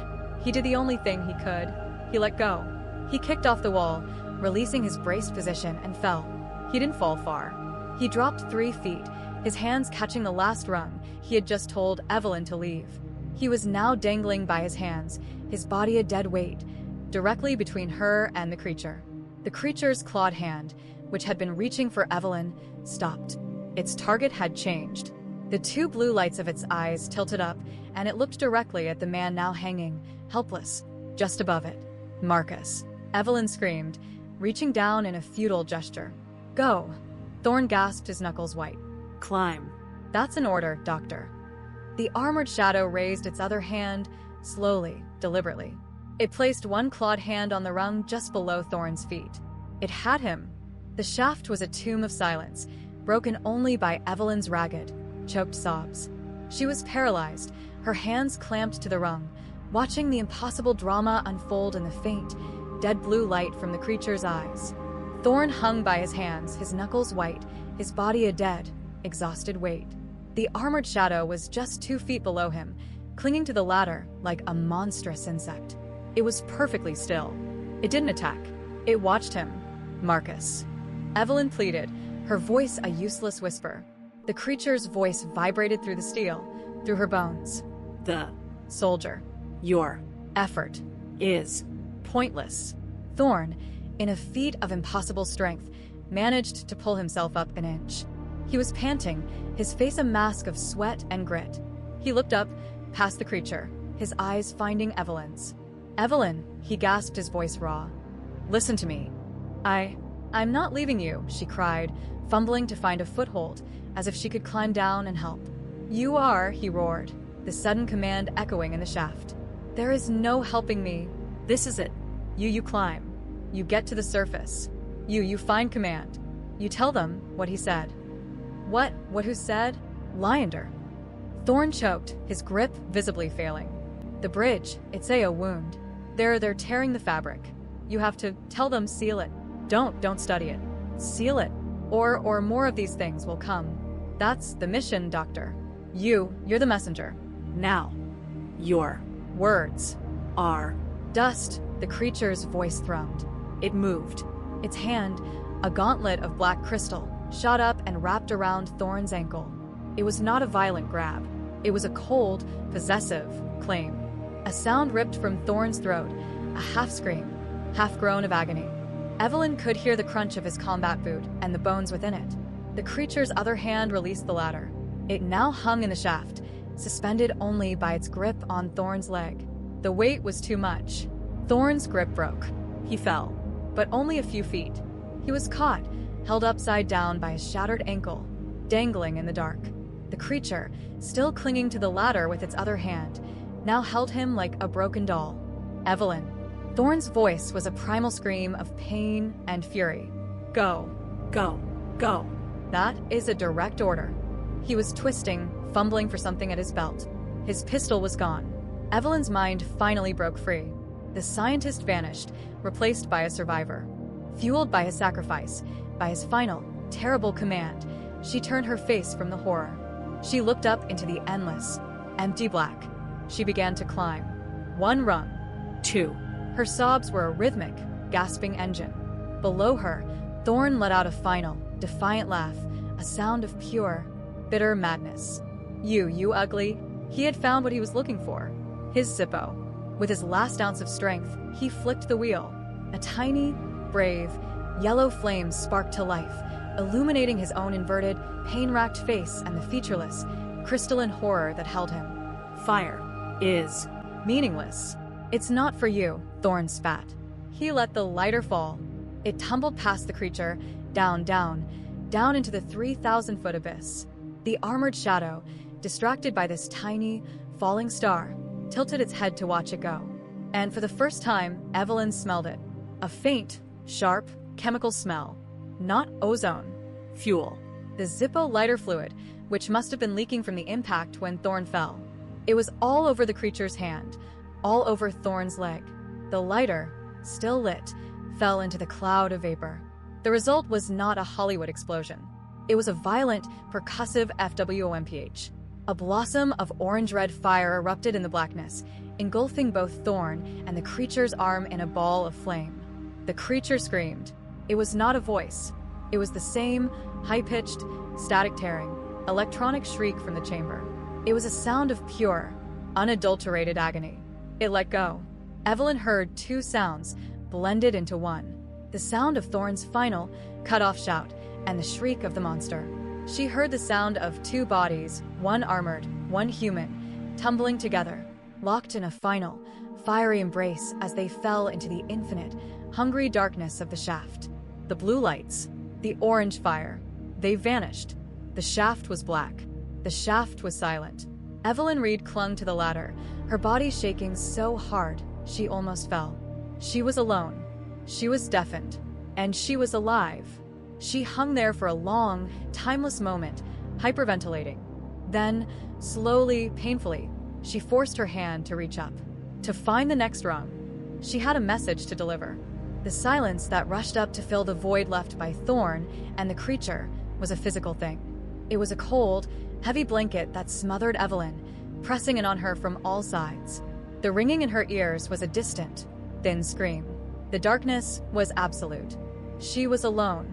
The thought was a spike of ice in her chest. Jackson, Miller, Riley, Thorn. all gone, eaten by the cold, or the static, or the fire. She was the only one left. I can't, she whispered, her forehead resting against the cold, rusty iron. Her body was a single, trembling node of exhaustion and terror. Her arms felt like they were full of wet cement. Go. Go. Go. That is a direct order. Thorn's last words. A command from a dead man. It was a ghost's hand on her back, pushing her. Okay, she breathed, the word a ragged sob. Okay, Marcus. I'm going. She forced her arm up, her raw, scraped hand searching in the blackness. It found the next rung. She pulled.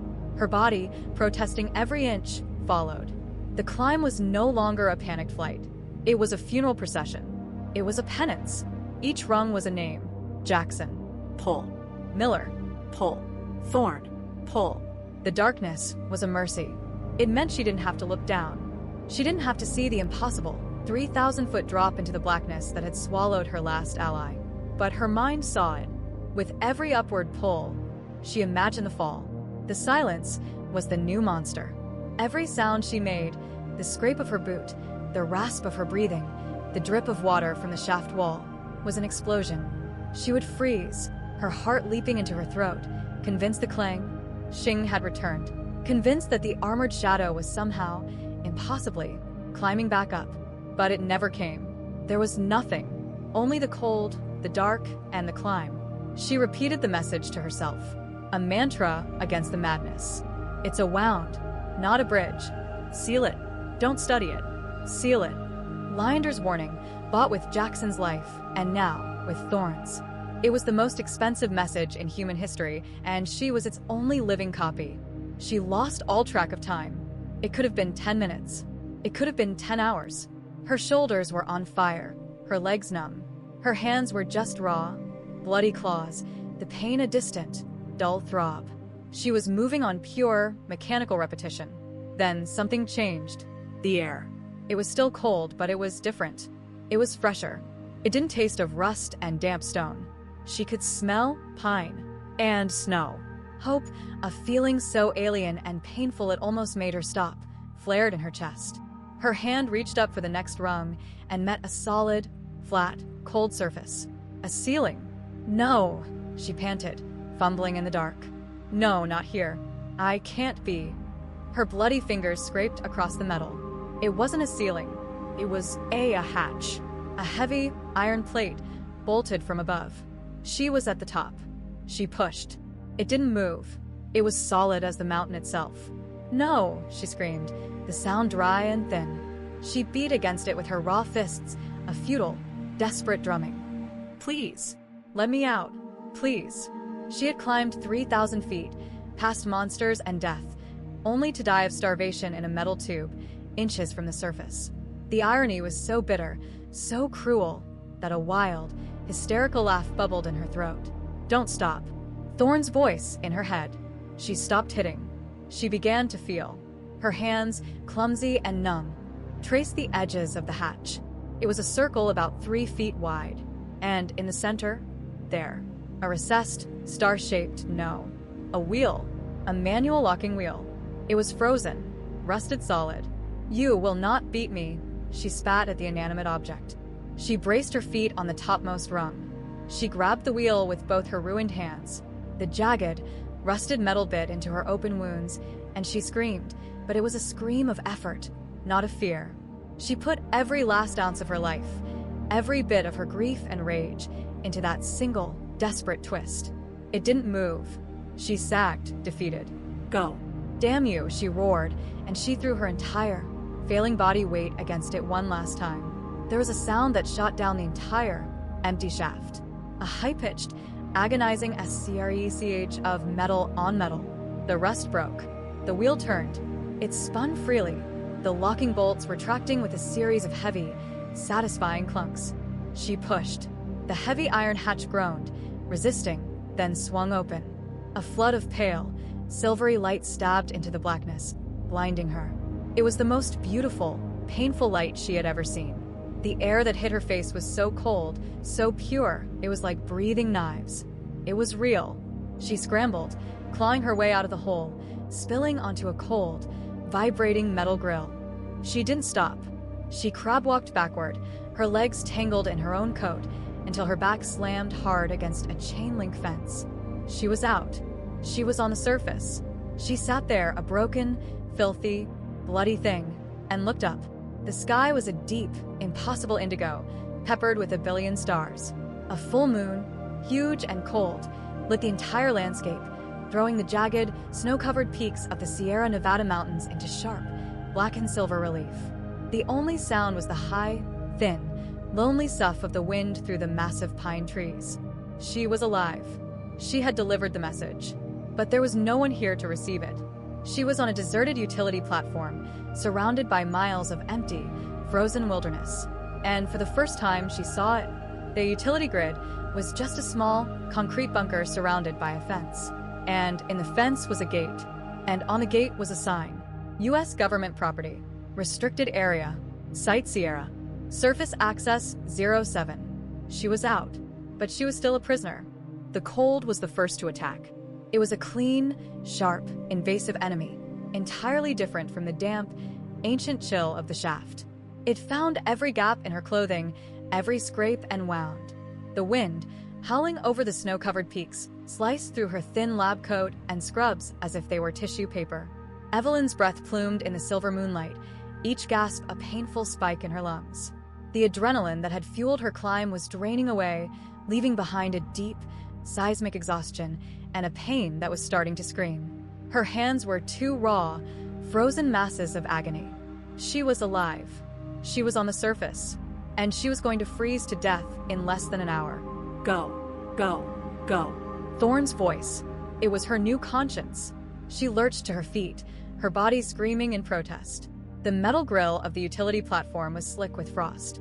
Her back was against the chain-link fence, the barbed wire glinting like teeth above her. She stumbled, half crawling, toward the only structure on the platform, the small, windowless concrete bunker from which the shaft hatch protruded. It was her only hope for shelter, a way to get out of the wind. A heavy, steel door was set into the concrete. It was painted a faded olive drab, and it was secured by a thick, high-security padlock that looked like it could stop a bullet. "No," she whimpered, her voice stolen by the wind. "No, please no." She slammed her body against it, a useless, weak shove. She pulled at the padlock with her frozen, bloody hands, the pain so sharp it made her vision go white. It was solid, unmovable. She was locked out. She had survived the monster, only to be trapped in a cage on top of a mountain, a cage designed by her own people to keep the world out. She sank to her knees, the cold of the concrete seeping through her pants. The message: seal it. It was a meaningless string of words if she died here. She looked around, her eyes scanning the moonlit, frozen landscape. Nothing. Just snow, rock, and the dark, silent pines marching down the mountainside. Miles and miles of nothing. She was going to die. After all of it. Thorn, Jackson, their sacrifices were for nothing. A new, cold, hard anger began to replace the despair. It was a rage that burned hotter than the cold. "No," she said, her voice a low, ragged growl. "You don't get to win." She stood up. She walked to the fence, to the gate. The same heavy padlock. She gripped the chain link, the frozen metal sticking to the blood on her hands. She looked at the barbed wire on top. Even if she had the strength, her hands were useless. She couldn't climb. She was trapped, utterly. She turned her back to the gate and leaned against it, the chain link digging into her spine. She looked up at the cold, indifferent moon. "Help," she whispered. "Somebody please help me." And the mountain answered. Far below, down the winding, black ribbon of the access road, she could just barely make out. A light appeared. Evelyn's heart stopped. It wasn't a light. It was two. Headlights. A vehicle moving slowly, cautiously, up the switchbacks. It was coming here. "Yes," she screamed, the sound a hoarse crack. Yes. "Here. I'm here. I'm up here." She began to wave her arms, a frantic, broken puppet. It was still miles away, but it was coming. It was rescue. It was a patrol. It was help. She watched it for 10 agonizing minutes as it climbed the mountain, hope warring with a new, sudden dread. Who was it? The base was gone. The power was out. Who was driving? The vehicle, a heavy, dark green military Humvee, finally crested the last hill. Its high beams cut through the night, sweeping across the platform and pinning her against the fence. She was blinded, a rabbit in a trap, her hands raised to shield her eyes. The Humvee rolled to a stop just outside a gate. The engine idled, a low, menacing rumble in the vast silence. The doors clicked open. Two figures, dressed in full black tactical gear, not the biosuits of Miller's team, but heavy, cold-weather combat armor, stepped out. They were silhouetted against their own headlights. "Help me," Evelyn cried, stumbling toward the gate. Please. You have to listen to me." The base, the creature, it's on the ground. The voice was not a rescue. It was a bark of command, amplified by a loudspeaker. "Face down. Hands on your head. Now." The red dot laser sights from 2 assault rifles danced across her chest. Evelyn froze, her hand on the gate. These weren't rescuers. They were sentries. I'm Dr. Evelyn Reed," she stammered, the cold making her words slur. I'm the lead physicist. Project Bifrost. I just came from the shaft. There was a breach. They're all dead. I have a visual on a single, unidentified female." The lead soldier spoke, not to her, but into his shoulder mic, claims to be Reed. She's covered in blood. "Sir, she's come from Access 7. There was a pause. The soldier listened to his earpiece. His entire body tensed. "Sir, how is that?" He paused again. "Yes, sir."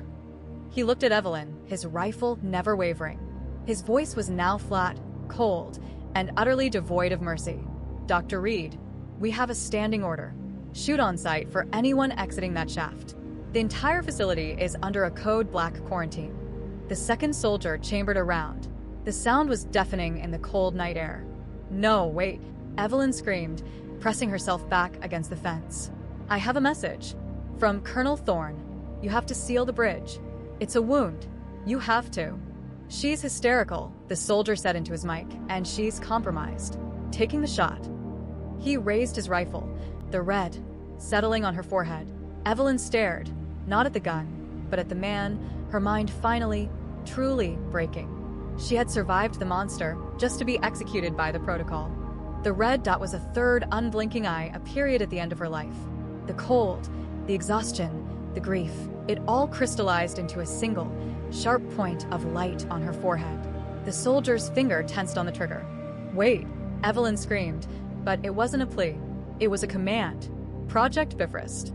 S-level clearance. My name is Dr. Evelyn Reed, serial number 774-9, Alpha, Echo. I am the lead physicist. It was a desperate, nonsensical gamble that protocol, her credentials, would be a stronger shield than begging. The soldier didn't fire. His head tilted, his voice dropping as he spoke into his mic. "Sir, she's citing an S-level clearance code." It's correct. How is she?" A new voice, not from the loudspeaker but from the soldier's radio, so loud in the still night it was almost audible to Evelyn. It was a cold, sharp, and utterly unconvinced voice. "This is Overwatch. Put me on external." A click. "Dr. Reed." The new voice boomed from the Humvee speaker. "This is Facility Director Walsh. You are in violation of a Code Black quarantine. You are presumed compromised." Walsh. Evelyn's mind reeled. Walsh was the site director, a man she'd only seen on video calls, a man who was supposed to be in a bunker in Nevada. Walsh. "Listen to me. The facility is gone. The core, we had to ignite it. Jackson is dead. Miller's team is dead. Colonel Thorne, he's dead." The last word broke her. A sob she couldn't control tore from her chest. His last order, she choked, was to deliver a message. The Bifrost, it's not a bridge. It's a wound. There was a long, static-filled pause. The red remained on her. "A wound?" Walsh's voice was sharp. "What are you talking about, Doctor?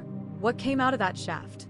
Not me," Evelyn stammered, the cold making her teeth chatter so hard she could barely speak. A creature. A shadow armored. It killed everyone. It was wearing Heimdallr the messenger. Doctor, you are not making any sense." Walsh's voice was like a knife. "Viper 1, he said, speaking back to the soldier. "The asset is clearly compromised and hysterical. Her core temperature must be critical. She's delirious. Prepare to..." It fell. Evelyn shrieked, a last, desperate surge of adrenaline. It fell, down the shaft. Thorne, he killed it.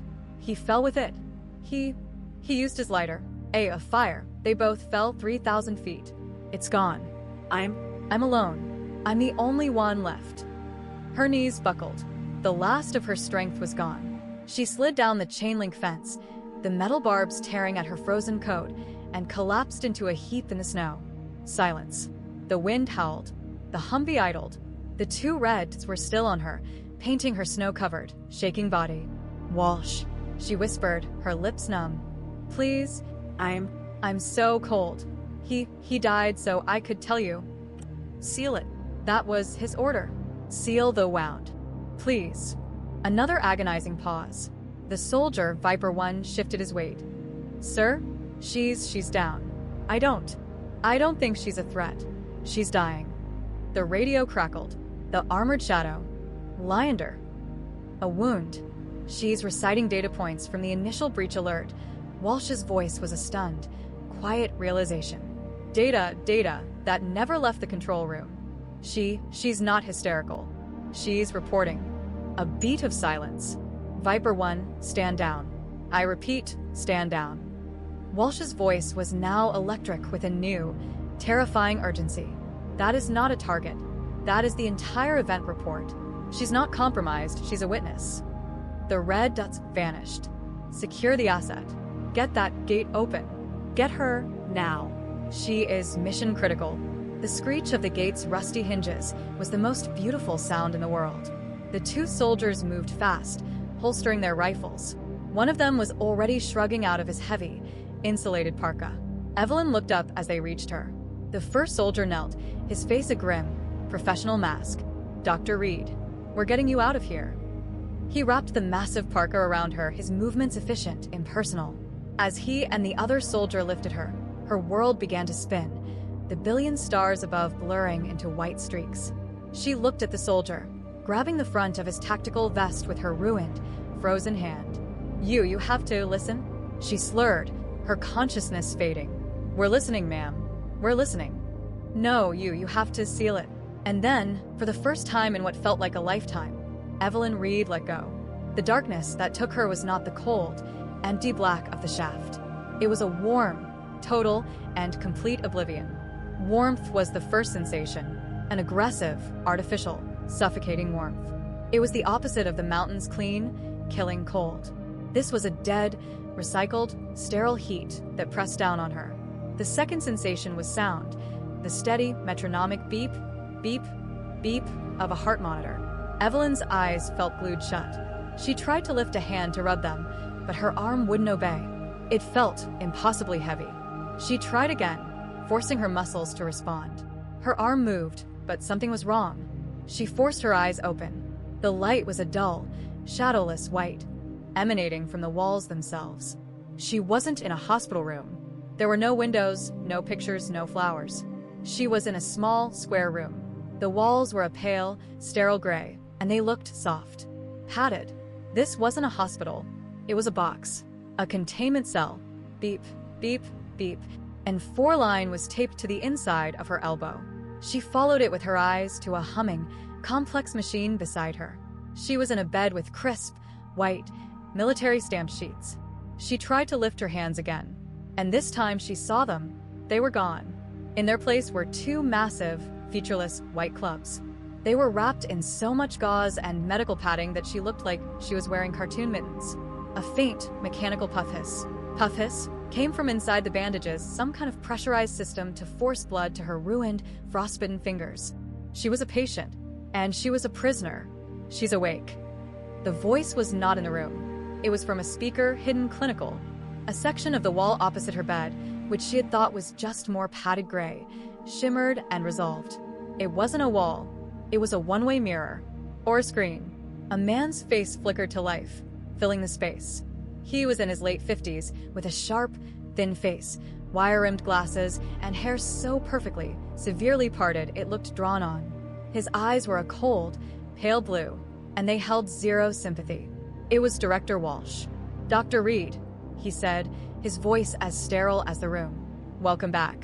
Your core temperature has been stable for 8 hours. Your hands are being treated for severe frostbite and tissue damage. You are in a secure medical wing at Site Bravo. You are, for all intents and purposes, safe." Evelyn's throat felt like it was full of sand. She tried to speak, and only a dry croak came out. A small, jointed, robotic arm she hadn't noticed extended from the wall, offering her a paper cup of water with a straw. She drank, the cool liquid a small, agonizing mercy. "Thorn," she whispered, her voice a raw rasp. "Jackson, Miller. All personnel at Site Sierra are listed as lost in action, presumed deceased," Walsh said, his tone as if reading a grocery list. "You are the sole survivor. Which brings us to the debrief." "Debrief?" Evelyn stared. I was. "You were on the mountain for approximately 40 minutes before Viper Team secured you," Walsh said, checking something off-screen. "You have been unconscious for 36 hours. The why is no longer my concern. I need the what. The entire event report, from the moment you saw the anomaly, start. This was it. The moment. The message Thorn had died for." Her voice was weak, but it gained strength as the horror of the memory returned. She told him everything. The stabilization, the prime numbers, the hello. Thorn's order to shut it down, her refusal, the inbound energy. Walsh's face was a stone. He didn't interrupt. She told him about Leander. The message. "We meant no harm. The energy blast that took out Miller's team. The new warning. IT is what is following me. The parasites," Evelyn whispered, the word tasting like ash. "The static eaters. They feed on the chaotic energy of the tear. We didn't close the door, we just stopped guarding it. We cut the power. We let them in." She told him about the cold, the black, heat-eating shadows. The soldiers snuffed out one by one. Jackson's impossible cold start. Leander's roar. Now. Walsh leaned forward, his eyes narrowing. The surge. The core ignition. "What happened then, Doctor?" It worked," Evelyn said, her voice breaking. "Leander, he used it. He focused it. It was like a sun. It had burned them. It cauterized the wound, just like he said. It killed them all, except one." She explained the armored shadow, the parasite that had latched onto Leander, using his body and the core's energy as armor. The hunt. The shaft. "Thorn," she whispered, looking at her bandaged, useless hands. He made me climb. He fell, with it. He took them both out. Fire. He used his lighter. They're gone. Both of them. At the bottom of the shaft." She finished. She was shaking, tears streaming down her face. She had done it. She had delivered the message. The room was silent save for the beep, beep, beep of the monitor. Walsh stared at her, his expression unreadable. He was silent for a full 30 seconds. When he finally spoke, his voice was not one of relief. It was not one of mourning. It was one of cold, electric, terrifying revelation. So, he said, his voice a low, excited hum. The core surge worked. It not only sealed the tear, it simultaneously destroyed the intruders. It's a containment protocol. A defensive blast. What? Evelyn blinked, the tears stopping. No. It was a 1 in a billion disaster. It cost everything. Jackson. Thorn, the base. The message is to seal it. For good. You're not understanding me, Doctor. Walsh said, a thin, chilling smile touching his lips for the first time. You're right, the message isn't seal it. That was Thorn's emotional, battlefield interpretation. The real message the one Linder gave us is control it. He leaned closer to the screen. You've just confirmed, with eyewitness testimony, that the Bifrost can be stabilized. It can be used for two-way transport. It can be focused. And most importantly, you've just given us a viable, field-tested weapon system to defend it. Evelyn stared, her blood running colder than it had on the mountain. No, she whispered. No, you're twisting it. He died. Colonel Thorn died a hero, Walsh said, his eyes glittering. He died proving that your wound can be cauterized. You didn't just survive, Dr. Reed. You've brought us the single greatest military breakthrough in human history. He leaned back, his face a mask of terrible satisfaction. Rest. Your hands will heal. We have a lot of work to do. We're going to rebuild Site Sierra. And you're going to show us exactly how you did it. The screen went black. Evelyn was left alone in the white, padded room, staring at her own reflection in the dark glass. She had delivered the message, and she had just doomed them all. The screen went black, but its reflection held her captive. Evelyn stared at the dark glass, at the distorted, wild-eyed woman in the hospital bed, her hands wrapped in monstrous, white bandages. No, she whispered. The word was a dry, dead leaf. The beep, beep, beep of the heart monitor was a mocking, steady clock, ticking down to a new, more terrible disaster. No, she screamed, her voice tearing. Walsh, Walsh, you can't. He died. They all died. You can't. She threw her body, weak as it was, against the side of the bed, trying to get up. But she was tethered. The 4-line ripped at her arm, and a new, sharp, pinching pain. She looked down. A thick, padded restraint was buckled around her waist, securing her to the bed. She was not just a patient. She was cargo. Her screams echoed in the small, padded room, absorbed by the sterile, sound-dampening walls. No one came. The speaker remained silent. The screen remained black. She was alone with the horror of what she had done. She hadn't just failed to deliver the message. She had delivered the wrong one. She had given a pyromaniac a map to a fuel depot. She had given Walsh the keys to the apocalypse, and her testimony was the instruction manual. She wept. She wept for Thorn, for his pointless, noble, fiery end. She wept for Jackson, who had died holding a switch, believing he was saving them. She wept for Linder, the messenger who had been twisted into a weapon. And then the rage came, a cold, quiet, calculating rage that burned away the tears. She stopped screaming. She lay back, her chest heaving, and stared at the white, shadowless ceiling. They thought she was a witness, an asset, a resource. They were wrong. She was a survivor, and she was the only person on the planet who truly knew what was on the other side. The rest of that day, she could only guess at the time, was a blur of sterile routine.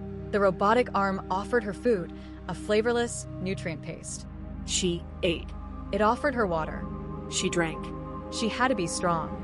The puff hiss, in her bandages continued, a constant reminder of her helplessness. The white lights in the room eventually dimmed to a dull, simulated twilight. She did not sleep. She planned. She replayed every nanosecond of the event. Not the horror, but the physics, the harmonic convergence, the tachyon decay, the signature of the wound, the energy of the parasites. Walsh wanted an instruction manual. She would write one, but it would be a manual of his destruction. The morning lights came up. The screen on the wall flickered to life. It wasn't Walsh. It was a new man. He was younger, with a kind, open face and a soft, knitted sweater. He looked utterly out of place, a university professor in a Black Ops facility. "Good morning, Dr. Reed," he said, his voice a gentle, therapeutic balm. "My name is Dr. Eris. I'm here to talk, to help you process the significant trauma you've endured." Evelyn stared at him. She said nothing. "It's completely understandable to be quiet," he continued, smiling faintly. "The shock, the loss, it's a lot to hold. Director Walsh can be blunt. He's a logistics man. I'm more interested in you." Evelyn's voice was a low, rusty rasp. "Are you a doctor? Or an interrogator?" Eris's smile didn't waver. "I'm whatever you need me to be, Evelyn. But right now, my primary concern is your hands. And your memory. Trauma can fragment things." "My memory is fine," she said, her voice like ice. Good. "Good. That's excellent." He made a small note on a datapad. "Then let's just review. Just to be clear. Messenger. Liander. You said his energy was electric blue." "Yes." "And the parasite, the armored shadow, its energy was also blue." Evelyn paused. Her mind went back. The cold, dead eyes in the shaft. Yes. But it was different. It was cold. Dead. Liander's was alive. Hot. "Fascinating," Eris murmured, his eyes bright with academic curiosity. "So, the parasite didn't just steal the energy. It digested it. It changed it, like a biological filter." I suppose," Evelyn said, wary. "And when Colonel Thorne initiated the fire," Eris continued, his voice still soft, "you heard the creature scream? A sound of static, you said? Of pain." Yes. "It had hated the fire." Exactly. "A creature of absolute cold. Its opposite is heat." Fire. "An elegant, almost poetic weakness." Dr. Eris smiled, a genuine, warm smile. "Thank you, Evelyn. That's incredibly helpful." "Helpful? Helpful for what?" "For this," Eris said, and he tapped his datapad. The screen behind him changed, splitting in two. One half was his face. The other half was a live video feed. It was a grainy, black and white, night vision image. It was the bottom of the maintenance shaft, 3,000 feet down. The view was from a drone, its small propellers whining. The drone's spotlight cut through the black, illuminating a twisted, hellish landscape of metal. It was a debris field. The ruined rungs, a mangled, half-melted pistol, and the charred, tattered remains of a military-issue fleece jacket. "Thorn," Evelyn whispered, her hand rising to her mouth before she remembered it was a useless club. "We found the colonel's body, yes," Eris said, his voice now devoid of all warmth. "He died in the fire. A true hero." "Then it's over," Evelyn breathed, a terrible, final relief. "No, Doctor," Eris said, his eyes now as cold as Walsh's. "He didn't take it with him. The fire, it just broke the armor. He manipulated the controls." The drone's camera panned left. It was there. It was no longer a 7-foot-tall golem. It was a ruin. It was a charred, blackened thing, half fused to the wall of the shaft. Most of the armor had been melted or blasted away, revealing what was underneath. It was Liander. His body was a blackened, mummified husk, fused with a parasitic shadow, which was now just a glistening, black ooze. He was a nightmare of burnt flesh and alien crystal. And as the drone's light hit it, the head twitched. Evelyn screamed. "It's alive," Eris stated, his voice clinical. "The fall, the fire, it destroyed the armor, but the parasite, the core of it, it's still alive. And it's healing. Slowly. It's fused to Liander, using his body as a life support system." He turned his gaze back to her. The kind, gentle professor was gone.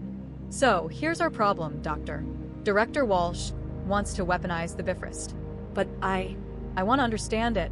We have a live specimen, the only one of its kind, but it's 3,000 feet down a shaft, and it's still very, very dangerous." He zoomed the camera in. The blackened, ruined head of Liander was moving, its jaw working, as if trying to speak. "We need you to tell us, Dr. Reed. Based on your intimate experience, how do we get it out?" The image on the screen was a grainy, night vision tableau from hell. The blackened, fused, twitching thing at the bottom of the shaft. It was Liander. It was the monster. It was both, trapped in a living death. Evelyn's stomach heaved. The nutrient paste and water she'd just consumed threatened to return. How do we get it out? Eris's question hung in the sterile air, a grotesque, academic curiosity. Evelyn stared at the screen, her mind not just racing, but screaming. She had told Walsh the truth, and he had twisted it into a weapon. Now, Eris was asking for more truth, holding this abomination as a prize. The truth. What was the truth?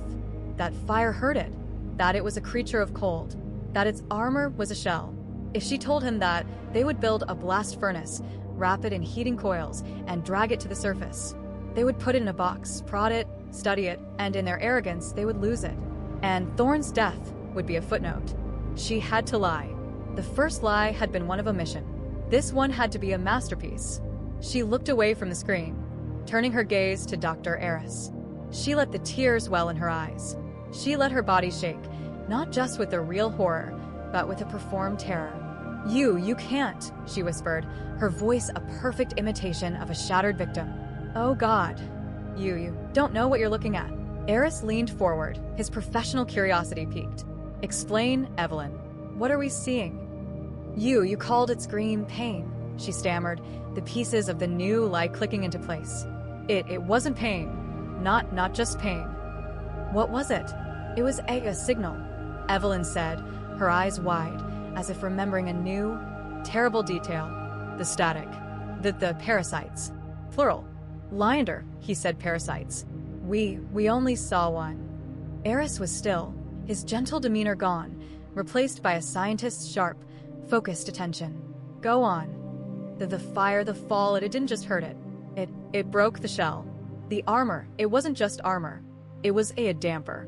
It was containing it, keeping it singular. She pointed a bandaged, club-like hand at the screen. That thing, it's not healing. It's broadcasting. That twitching, it's like a telegraph. It's calling. The color drained from Eris's face. Calling? Calling what? The others, Evelyn whispered, allowing a single, terrified tear to escape. The static eaters. The ones that are still on the other side, in the void. It's telling them, I'm here. The wound is sealed, but I'm still here. Come and get me. You said my report was the entire event, but I didn't understand. That scream, it was the real message. Eris was now pale, his mind clearly racing, reevaluating every data point. You're suggesting, he said, his voice a low, academic murmur, that the specimen, the asset, is a living beacon? It's a lure, Evelyn choked out. And it's sitting at the bottom of a 3,000-foot-long antenna. That shaft, it's the only thing containing the signal. You try to move it, you bring it up, you break that containment, and you're not just extracting a specimen. You're ringing the dinner bell. She stared at him, her eyes pleading. Please, you have to bury it. Collapse the shaft. Now. Before they answer. Eris stared, not at her, but at the screen. At the twitching, ruined thing. He was a scientist, and Evelyn had just presented him with a new, horrifying, and utterly logical hypothesis. A hypothesis that played directly into the unknown physics of the Bifrost. He didn't see a lie. He saw a catastrophic new variable. He zoomed the camera in on the creature's head, as if he could see the signal. Broadcast. He murmured. A parasitic distress call. Fascinating, and utterly terrifying. He turned his gaze back to Evelyn. The cold, calculating interrogator was gone, replaced by something new. A grudging, profound respect. He didn't see a victim. He didn't see a prisoner. He saw the only person alive who could interpret the signal. Thank you, Doctor, he said, his voice quiet, serious. You have given us a great deal to consider. He didn't mention extracting it again. Rest, he said. We have to run new models. This changes the entire recovery protocol. The screen went black. Evelyn lay back, her heart hammering so hard it threatened to dislodge the monitor's leads. She was still a prisoner. She was still in a white, padded box. But she was no longer just an asset. She was the Oracle. She had bought herself time. And she had given them a new monster to fear. An invisible, unprovable monster that lived in the static. Evelyn's new reality was a cycle of white light and gray twilight, measured by the beep of her monitor and the puff hiss of the pressurized bandages. She ate the flavorless paste. She drank the water. She let her body heal, but her mind worked. It sifted, planned, and waited. She was an oracle, but an oracle in a cage. Her lie was a delicate, glass sculpture. The next person who walked in the room would either admire it or shatter it. On the third day, the screen lit up again. This time it was both of them. Walsh, his face a granite slab of impatience, and Eris, who looked like he hadn't slept, his kind eyes now shadowed with a frantic, scientific paranoia. "Doctor," Walsh began, his voice flat. He did not ask how she was. "We have completed our initial analysis of your beacon theory." Dr. Eris finds it compelling, but unsubstantiated. Eris cut in, his voice tight. "Evelyn, a theory is not data. We cannot make multi-billion-dollar strategic decisions, like collapsing the entire Sierra facility, based on a feeling you had." "It wasn't a feeling," Evelyn said, her voice a low, steady rasp. "It was an observation. You're the scientist, Eris. You know the difference." "Then you'll appreciate this," Walsh said, his lip curling. "We're gathering new data. We're not extracting the asset. Not yet. But we are probing it." The screen split. One half remained on the two men.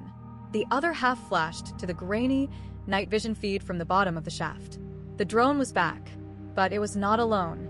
A new, spidery, robotic frame was being lowered, bristling with sensors, microphones, and delicate, high-frequency antennae. It was a mobile listening post. "We're going to listen to your broadcast," Walsh said, "and you are going to interpret."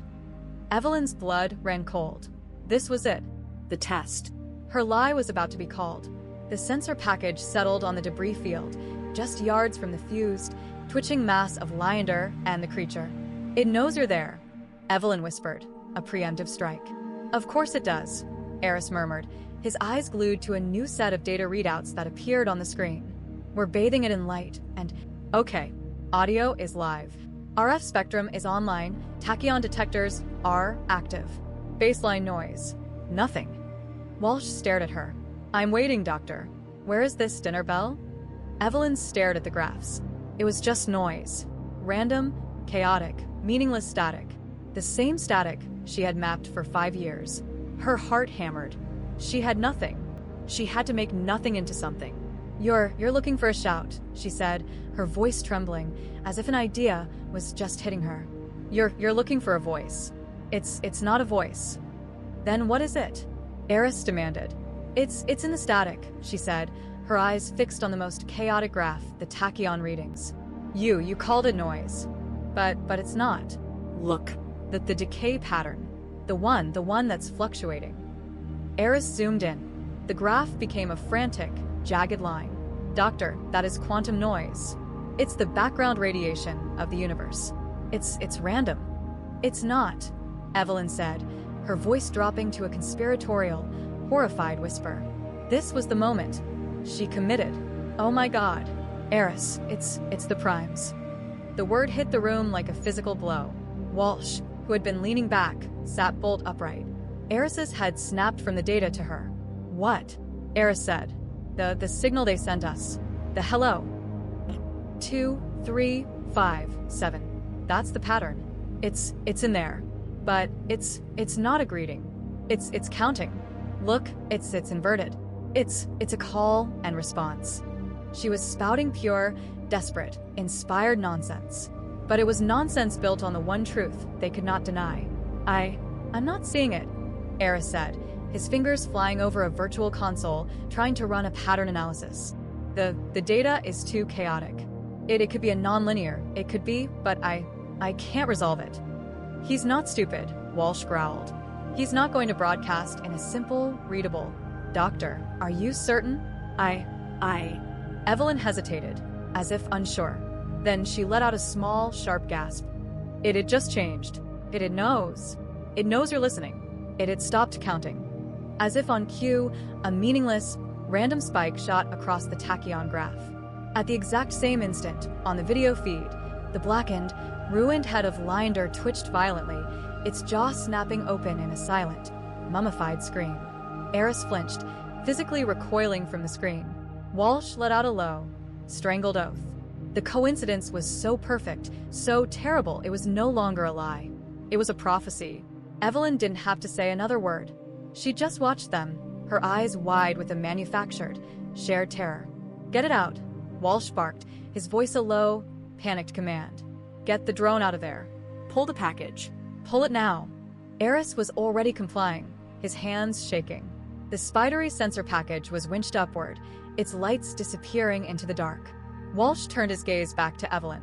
The suspicion was gone. The impatience was gone. He was looking at her not as a prisoner, but as a firewall, as a translator for the apocalypse. "You," he said, his voice a low, grim whisper. "You are the only person on this planet who can read that static." He cut the feed. Evelyn was alone. She closed her eyes, the beep, beep, beep of her heart monitor the only sound.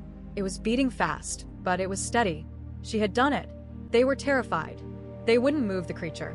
They wouldn't collapse the shaft for fear of angering it. They wouldn't reopen the Bifrost for fear of answering its call. They were paralyzed. And she, the prisoner in the white padded box, was the one pulling the strings. Time, in the white padded box, was measured in the healing of her hands. Weeks passed. The massive, club-like mittens of gauze were replaced by smaller, articulated bandages. The pressurized puff had stopped. She could bend her fingers. The raw, bloody meat had become a roadmap of angry, puckered, pink and white scar tissue. They were no longer a physicist's hands. They were a survivor's. Her routine was immutable. Morning lights, food paced. A physical therapist, a silent man in tactical gear, would enter and force her to squeeze rubber balls for an hour. Then the screen. Dr. Eris. Always Dr. Eris. Walsh was too important, too impatient, to join the daily monitoring. "Good morning, Doctor," Eris would say, his face drawn, the academic curiosity long since replaced by a deep, grinding anxiety. He lived in terror of the signal. "It's quiet today," she would say, looking at the same meaningless graphs of quantum noise. "It's listening." "Listening for what, Evelyn?" For reply, she would answer, her voice a hollow, practiced whisper. "For permission." This was the lie. It was no longer a frantic, improvised thing. It was a fortress. She had built it, brick by brick, over weeks of these consultations. The creature, her beacon, was not just calling for help. It was a scout. It was broadcasting a steady, all-clear signal. As long as that signal was steady, the others, the parasites in the void, knew it was safe. But if the signal stopped or was interrupted, that would be the distress call. That would be the invasion trigger. Her lie had achieved a perfect, terrible stalemate. Walsh couldn't destroy the creature for fear of triggering the distress call. He couldn't move it for fear of breaking containment on the signal. He couldn't reopen the Bifrost for fear of answering the all-clear. Site Sierra was not just a wound. It was a hostage. And Evelyn, the prisoner in the white box, was the only hostage negotiator. She was the most powerful person at Site Bravo, and she had never left her bed. One day, the routine broke. The lights came up and the screen flashed on. It was Walsh. He was alone. And he was not in an office. He was in a hard hat in a dark, concrete tunnel. The sound of heavy machinery echoed behind him. "Dr. Reed," he said. He looked tired. He looked furious. "Director," she said, her heart giving a single, hard thump. "I've had enough of this. This stalemate. This passive containment. You've held this entire facility hostage for 7 weeks based on your interpretation. Based on my observations, Director. The ones that you confirmed. We're initiating a new protocol," he said, ignoring her. "Project Damocles. We can't move the asset. We can't destroy it. But we can build a cage. We're not going to muffle the signal, Doctor. We're going to redirect it." He gestured behind him. "We are in the old access tunnels, 1,000 feet above the asset. We're lowering a new kind of array. A series of modified magnetic bottle emitters. We're not going to block the signal. We're going to contain it. We're going to form a quantum loop. It will broadcast, but the signal will just feed back into itself. It will never leave the shaft. It will be listening to its own echo forever." Evelyn stared, her mind racing. This was brilliant. It was terrifying. It was a real physics solution. It was a trap for her lie. If they did this, the signal would be contained. And then they would be free. Free to extract the asset. Free to study it. Free to reopen the Bifrost. She had to stop him. "You can't," she whispered, her eyes wide with a new, genuine horror. Director, you have no idea what you're doing. It's sound, Doctor. Eris and a team from MIT worked it out. It's elegant. It's a bomb, she hissed, sitting up, the restraint pulling taut. You think it's a radio? That it will just listen to its own echo? You said it. Feed back into itself. What happens when that feedback amplifies? A harmonic resonance. You're not building a cage, Director. You're building a resonator. You're building a bomb. She was back at the console, seeing the energy coalesce. You're taking all that venting energy and you're focusing it. It will build and build and build until it has enough power to do what? To detonate? To tear open the wound from this side? You are arming it, you fool. Walsh's face went pale. The sound of the machinery behind him seemed to fade. The feedback loop. Harmonic resonance. Detonation. She was using his language against him. That's a theory, he stammered. It's the same theory, she screamed. The false panic indistinguishable from the real. It's the same physics. It's what I saw. It's what killed them all. You do this, and you're not just ringing the dinner bell. You are blowing the door off the hinges and inviting them to dinner yourself. Walsh stared at her, his mouth open. He looked at her, the sole survivor, the oracle who had been right every single time. He saw the raw, primal terror in her eyes. The terror she had been faking for weeks, which was now finally real. The terror that her lie was failing. But he didn't see a lie. He saw a prophet, warning him away from the abyss. He turned and barked an order to someone off camera. Shut it down. Shut down the emitters. Now. He turned back to her, his face a mask of sweat and rage and defeat. He was trapped. Utterly. He couldn't go forward. He couldn't go back. He couldn't stay still. What? He whispered, his voice a broken thing. What do we do? Evelyn's heart was hammering. She had him. She had won. She let the frantic terror drain from her face, replaced by a cold, hard, exhausted resolve. She looked at him, not as a prisoner, not as an oracle, but as the new director. You do nothing, she said, her voice like ice. You don't move. You don't build. You don't touch it. You listen. You let me listen. And you take that key, the one you're so desperate to turn, and you throw it away. What does that mean? It means you end this, she said. Not just pause. You end Project Bifrost. You pull the funding. You classify it. You pour concrete down every shaft, except that one. You turn Site Sierra into a tomb, a permanent monitoring station. And you let me go. Walsh stared at her. Let you go? Doctor, you are the only one who can read the signal. You are the most valuable and the most dangerous person on Earth. I am, Evelyn agreed, her scarred hands resting on the white sheets. Which is why you will. You will give me a new name, a new life, a quiet house somewhere very, very far away, and you will build me a terminal, a direct, encrypted, one-way feed from the sensors in that shaft. And I will be your listening post. I will be your monster at the end of the world. I will guard it. From you. From them. It was an impossible, insane demand. And if I refuse? Walsh whispered. If I keep you in this box? Evelyn smiled. It was the first time she had smiled in a month, and it was a terrible, broken, terrifying thing. Then the next time you call me, she said, her voice soft, and you ask me what the static means, I'll tell you that I hear them coming. Walsh stared at her for a long, long time. He saw the checkmate. He saw the truth in her eyes. Not the truth of the lie, but the truth of her conviction. She would do it. He didn't speak. He just nodded. A single, sharp, defeated gesture. The screen went black. Evelyn was left alone in the white padded room. The beep, beep, beep of the heart monitor was the only sound. It was the sound of a clock. It was the sound of a bomb. And for the first time, it was the sound of her and Thorne and Jackson and Leander winning. The Bifrost bridge was closed. For good.